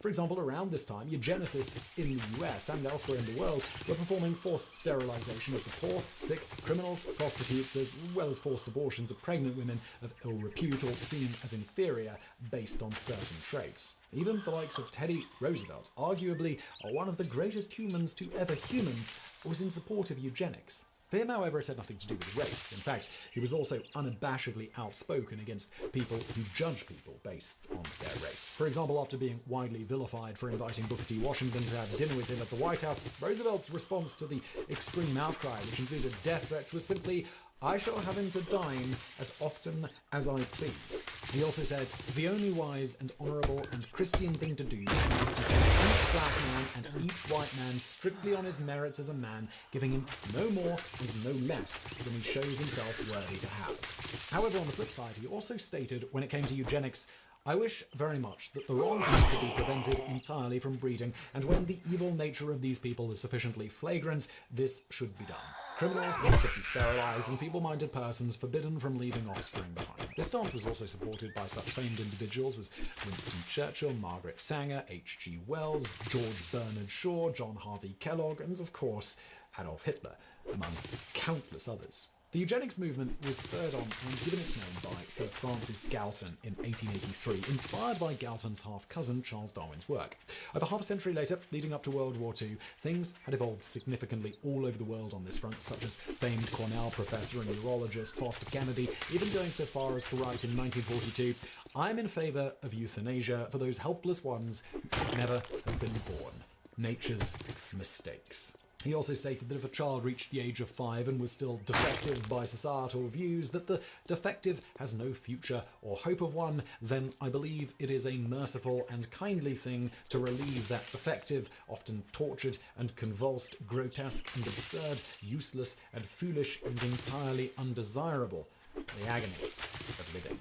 While the idea of murdering 5-year-olds didn't exactly catch on in the United States, in 1936 in the US, 31 of the then 48 states had various eugenics or forced sterilization laws. The Supreme Court even rang in 1927 in the case Bark and Bell concerning the forced sterilization of, to quote, feeble-minded white women, ruling that it is better for all the world if instead of waiting to execute degenerate offspring for crime or to let them starve for the imbecility, society prevents those who are manifestly unfit from continuing their kinds. Not unique to the US or Germany, most of the developed world had similar laws on the books with widespread support. That said, everyone did a collective, oh wait a minute, thanks to the revelation that the Nazis had taken these ideas and run with them to their extreme during World War II, and after the war, public support for eugenics all disappeared thanks to its association with Nazi Germany. But in the era of Nazi Germany itself, quite a lot of the populace of the world thought eugenics programs were a smashing idea, and anti-Semitism was likewise pretty widespread. The Nazis simply took these two ideas to their extreme together. But as for the general public of Germany, in the days leading up to and including World War I, we can both say for sure that the German people were extremely well aware of the concentration camps, despite many interviewed after the war denying knowledge of even their very existence. Further, they were also to an extent aware of some of the things that went on in those early camps, though the death camp-style concentration camps were not yet a thing before the war. And finally, they were also aware of the extreme oppression of the Jews in Germany, as were pretty much all of the rest of the world. Going back to the Nazi plan to simply get the Jews to leave, as alluded to, a big problem with this plan was that other countries weren't exactly keen about taking in a large influx of Jewish immigrants. This was also, in part, why relatively few German Jews fled the country. As one German Jew, Victor Klemperer, would write in his diary of his own attempt to leave, meeting with the immigration advisor of the Jewish community, result less than 0. You really must get out. But we see no possibility. There was also another issue here, in that for most of these Jewish people, Germany was their home. Some were even veterans of World War I and had fought and had friends and family die for their country. The Nazis weren't Germany, and many still loved their country and hoped for change. As Klemperer would write in 1942, "I am German, and still waiting for the Germans to come back. They've gone to ground somewhere." Although ultimately he did despair, "No one can take my Germanness away from me, but my nationalism and patriotism are gone forever." Going back to the immigration problem, the United States, despite its surface level supposed giving fire and the huddled masses yearning to breathe free thing, and the extreme success the US had with immigration policies being a boon to the country, at this point they had a hard limit of 153,000. This, in turn, was divided by country, with an awful lot of entry requirements. These requirements were so strict that many quotas during this time weren't filled at all, despite massively more applicants than that number. On top of that, despite news of the atrocities being committed against the Jews leading up to the war, the majority of the public opposed relaxing immigration guidelines or boosting the numbers to accommodate those desperately wanting out of Germany. Other countries more or less mimicked this general stance, with Britain even going further by taking steps to try and limit the number of German Jews who would be allowed to immigrate to Palestine, which was one place that was taking a relatively large number of Jewish immigrants compared to the United States. So in 1938, Britain did agree to amend policy to take in 10,000 Jewish children, but made no special provisions for taking any Jewish adults outside of the already established normal immigration procedures. So the problem was, the Nazis wanted the Jews to leave, and this was part of their original master plan. Further, as a result of Nazi actions and new laws, many Jews desperately wanted to leave, but most couldn't, because they had nowhere to go. That said, even if genocide wasn't maybe the original plan, it wasn't as if the idea of mass murder wasn't occasionally being proposed, even quite publicly, by the Nazis in power. Perhaps most pertinent to the topic at hand, in a speech in January of 1939, Hitler even went so far as to predict it. "Today, I will once more be a prophet. If the international Jewish financiers in and outside Europe should succeed in plunging the nations once more into a world war, then the result will not be the Bolshevization of the earth, and thus the victory of Jewry, but the annihilation of the Jewish race in Europe." Apparently, the Nazis being the ones to cause a Second World War wasn't a problem, though I guess it should also be pointed out here that this was not the only time Hitler very publicly telegraphed his prediction of the Holocaust should another world war break out.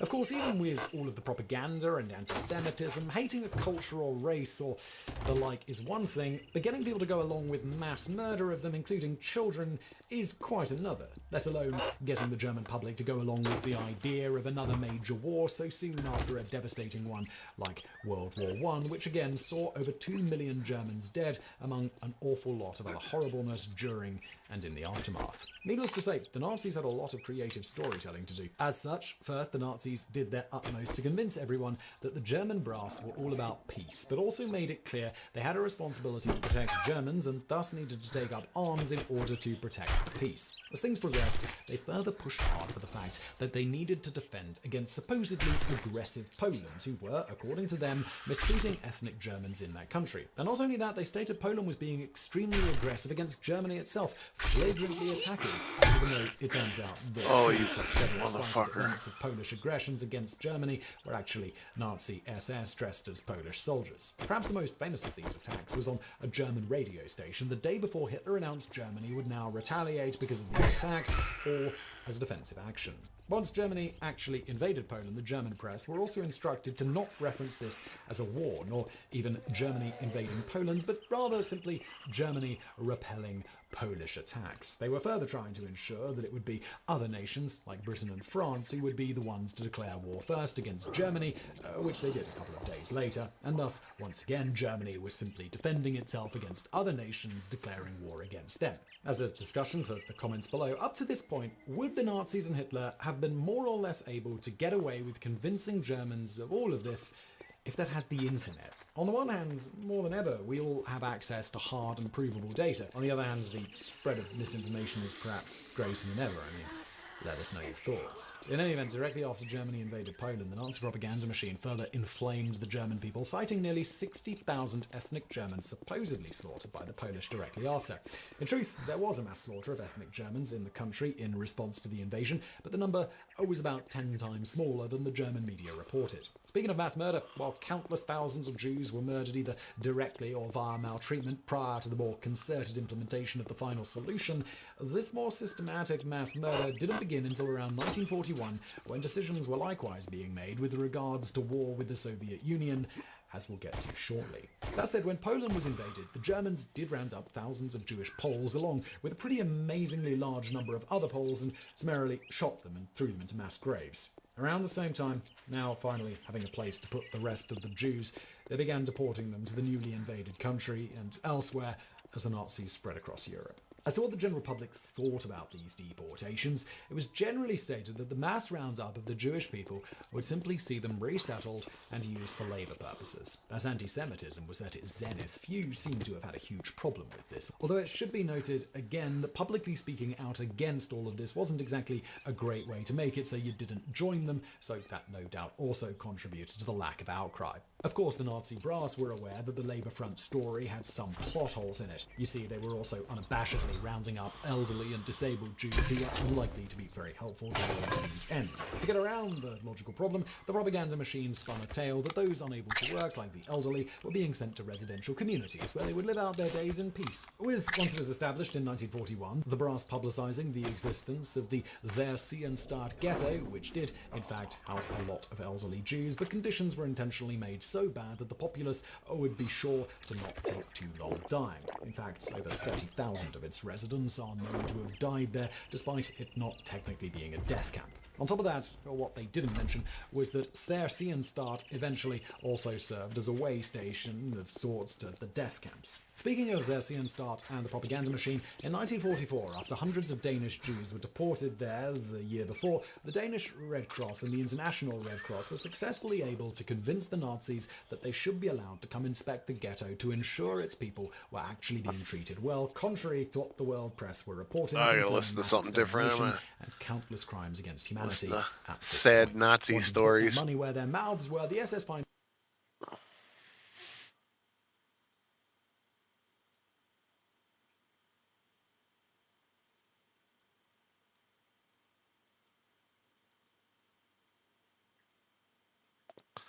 Like, I kind of want to listen to something funny.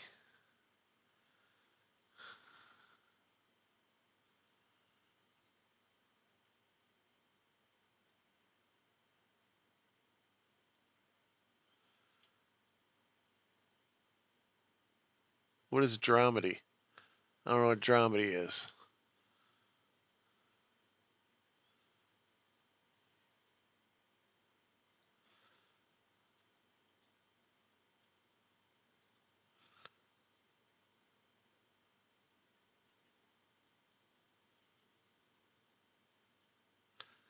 I don't know, it doesn't seem to...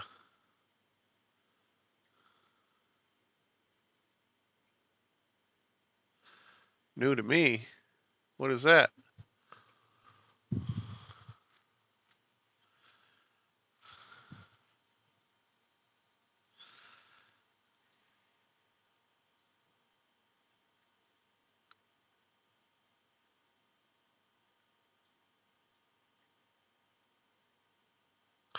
Who were the Knights Templar? I'm willing to bet that pretty much everyone has heard of the term Templar. It's this guy, and this guy, and these guys. The name Templar brings to mind all kinds of tropes which have been repurposed again and again. Sometimes it's fighting with religious zeal, sometimes it's holding esoteric secrets, and sometimes it's both. But beyond these more abstract ideas, the kinds that have inspired an entire industry of books, as well as several revival groups, the Templars were also a real historical organization, a medieval religious order of warrior monks, permanent crusaders, who actually had quite a big and interesting impact on medieval Europe and the Levant, at least until their rather dramatic downfall, which continues to intrigue people to this day. This is going to be one of two videos I plan on making on the Templars.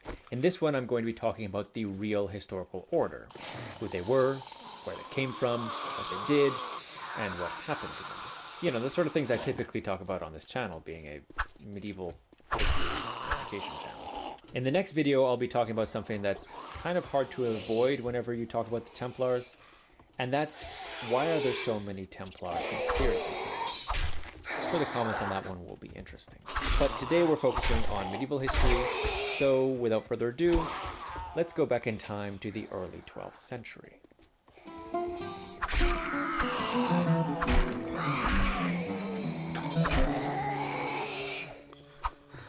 The First Crusade ended in 1099 with surprising success.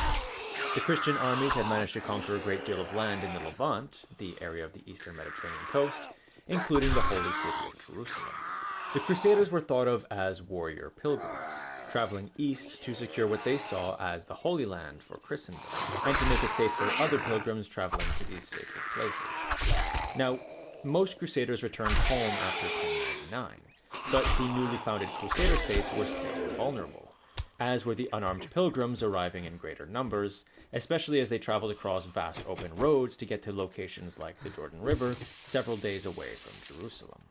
At the same time, some pilgrims began devoting themselves to churches in the Holy Land, especially the Church of the Holy Sepulchre built atop the tomb of Jesus, and stayed there long term. Enter Hugh de Pin, Geoffrey de Saint-Omer, and a handful of other French knights who came to Jerusalem in the early 1100s. Although there are several accounts which differ slightly on the details, what's clear is that these men wanted to devote themselves to a religious life in Jerusalem. Rather than simply live as traditional canons or monks, however, either the King of Jerusalem or the Patriarch, depending on the version of the story, realized that these knights could serve God and Christendom in a different manner, by devoting themselves to the protection of pilgrims and the defense of the new Kingdom of Jerusalem. The king gave them lodgings in his palace, the Al-Aqsa Mosque on the Temple Mount, where the old Temple of Solomon had once stood. The mosque itself was often referred to as the Temple, and so this would eventually give them their name: the Poor Fellow Soldiers of Christ and the Temple of Solomon, often simply abbreviated to Templars, Knights Templar, Templar Knights, Knights of the Temple, or sometimes just the Temple. This took place around 1118 or 19, but the order would be officially recognized at the Council of Troyes in 1129, where it received papal approval and got its first formalized rule. For those unfamiliar, a rule is a set of rules that a religious order must follow. And for the Templars, this included the 3 vows which were coming to be central to most religious orders: chastity, personal poverty, and obedience. With a rule, the Templars were officially monks, just like the Benedictines and the newly formed order of Cistercians. Now, there is a slight issue here in that clerics and members of religious orders were traditionally not supposed to take up arms. Monks were supposed to be pacifists, and yet the Templars were also knights. This was actually one of the biggest criticisms leveled against the Templars in their own time. Some people saw them as a paradox, hypocrites, and even an obstacle to the mission to spread the faith by evangelization to all corners of the earth. But most people seem to have been on board. In fact, one of the most famous and influential men of the day, the Cistercian poster boy Bernard of Clairvaux, wrote in praise of the Templars, and may have been a big reason for their refusal of Troyes. Bernard stressed that the Templars were true monks in their day-to-day lives, living just as austerely and piously as any other order. They prayed, feasted communally, and were never idle, and they only took up arms when absolutely necessary to defend Christendom. His portrayal is idealized, of course, but it shows how a man respected for his religious authority could reconcile the seeming contradiction of a military religious order. In fact, people had been describing monks as warriors for a long time. As Christianity had been integrated into cultures where martial prowess was seen as central to elite masculinity, those who took vows which prevented them from fighting physically were perceived as spiritual warriors, fighting the devil with their prayers, fighting for the salvation of the secular laity as soldiers in God's army. The Templars, then, were taking up both spiritual and physical warfare on behalf of God and Christendom, which is what their supporters admired. But Templars weren't really monks taking up arms, they were knights taking the cloth. As knighthood as a concept developed in the century leading up to the creation of the order, so did the concept of chivalry, the vision of what the idealized knight should be. Piety and religious devotion, as well as charity and protection for the weak and vulnerable, were all seen as characteristics of the ideal knight. The ideal knight was also a man who would romantically pursue a lady and likely end up married with kids, so not quite a professed religious. But there was overlap, and the Templar order fit into the space of convergence between the monastic and chivalric ideals. Those knights who took the pious devotion aspect of idealized knighthood most seriously found their place amongst the Templars.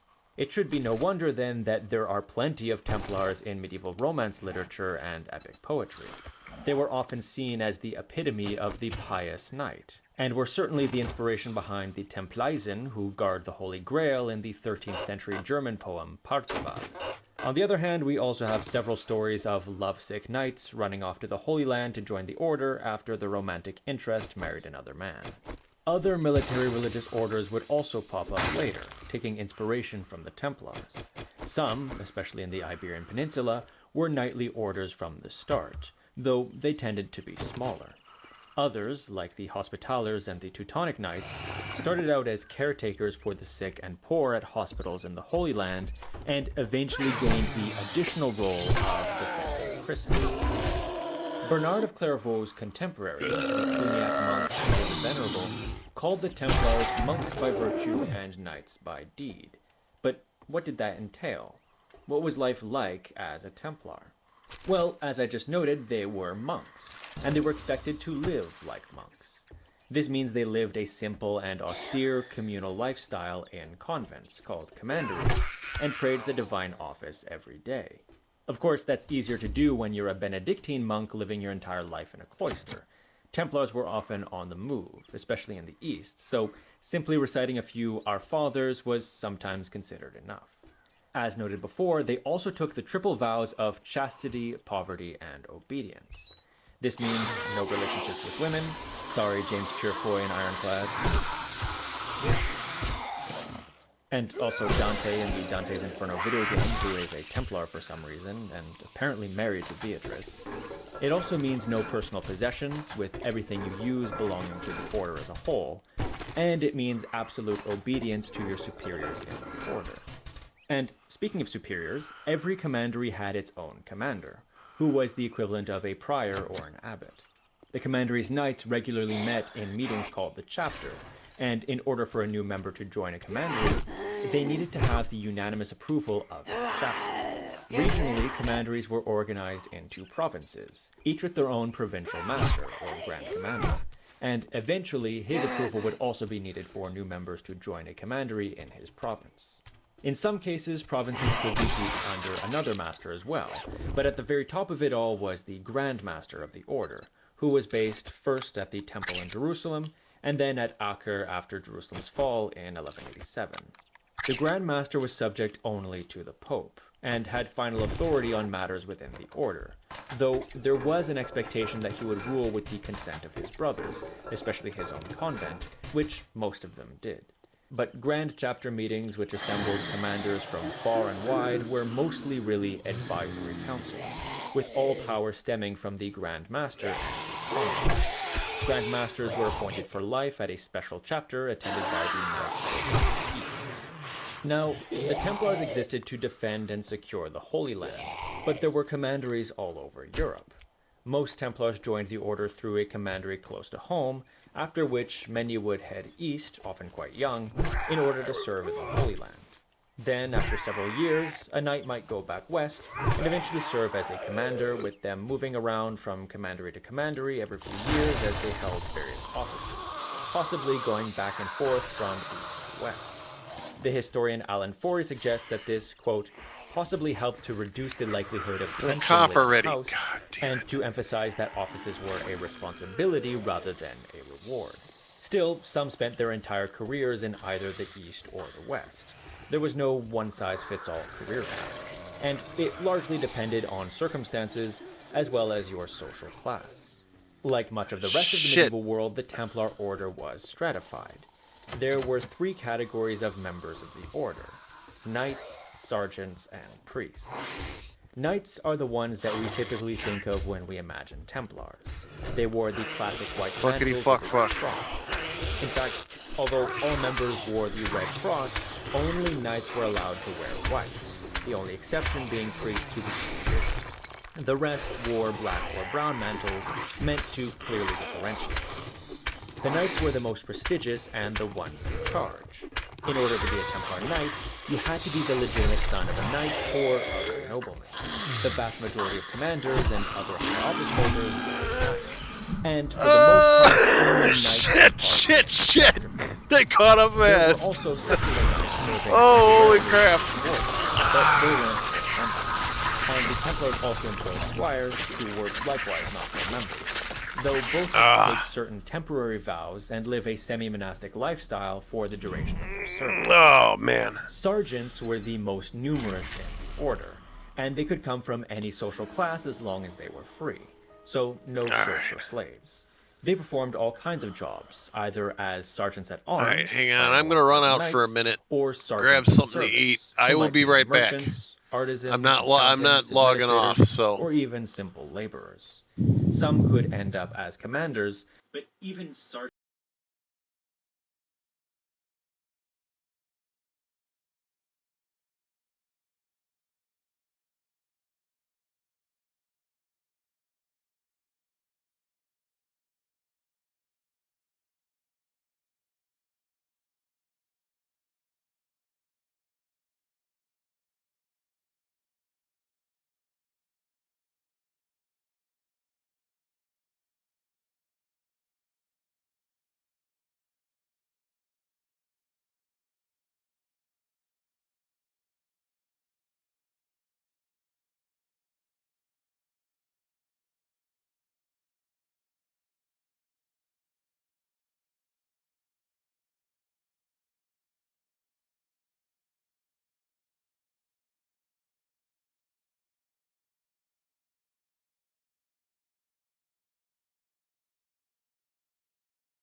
In fact, they had such a good reputation for keeping money secure that their commanderies were frequently used for the safe deposit of money, gemstones, and even life.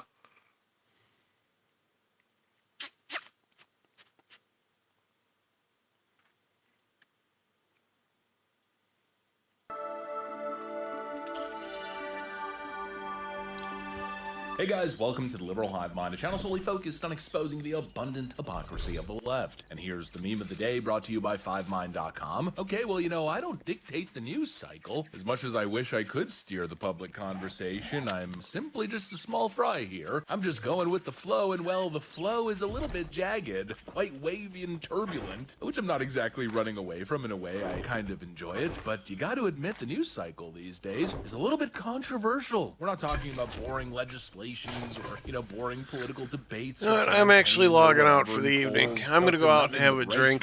Race. And now I guess we're talking about gender. I will see you guys probably in the morning. Massively viral, which I think you have a wonderful really evening. Conversation. I got a clip from the founder of Palantir, Alex Karp, that's causing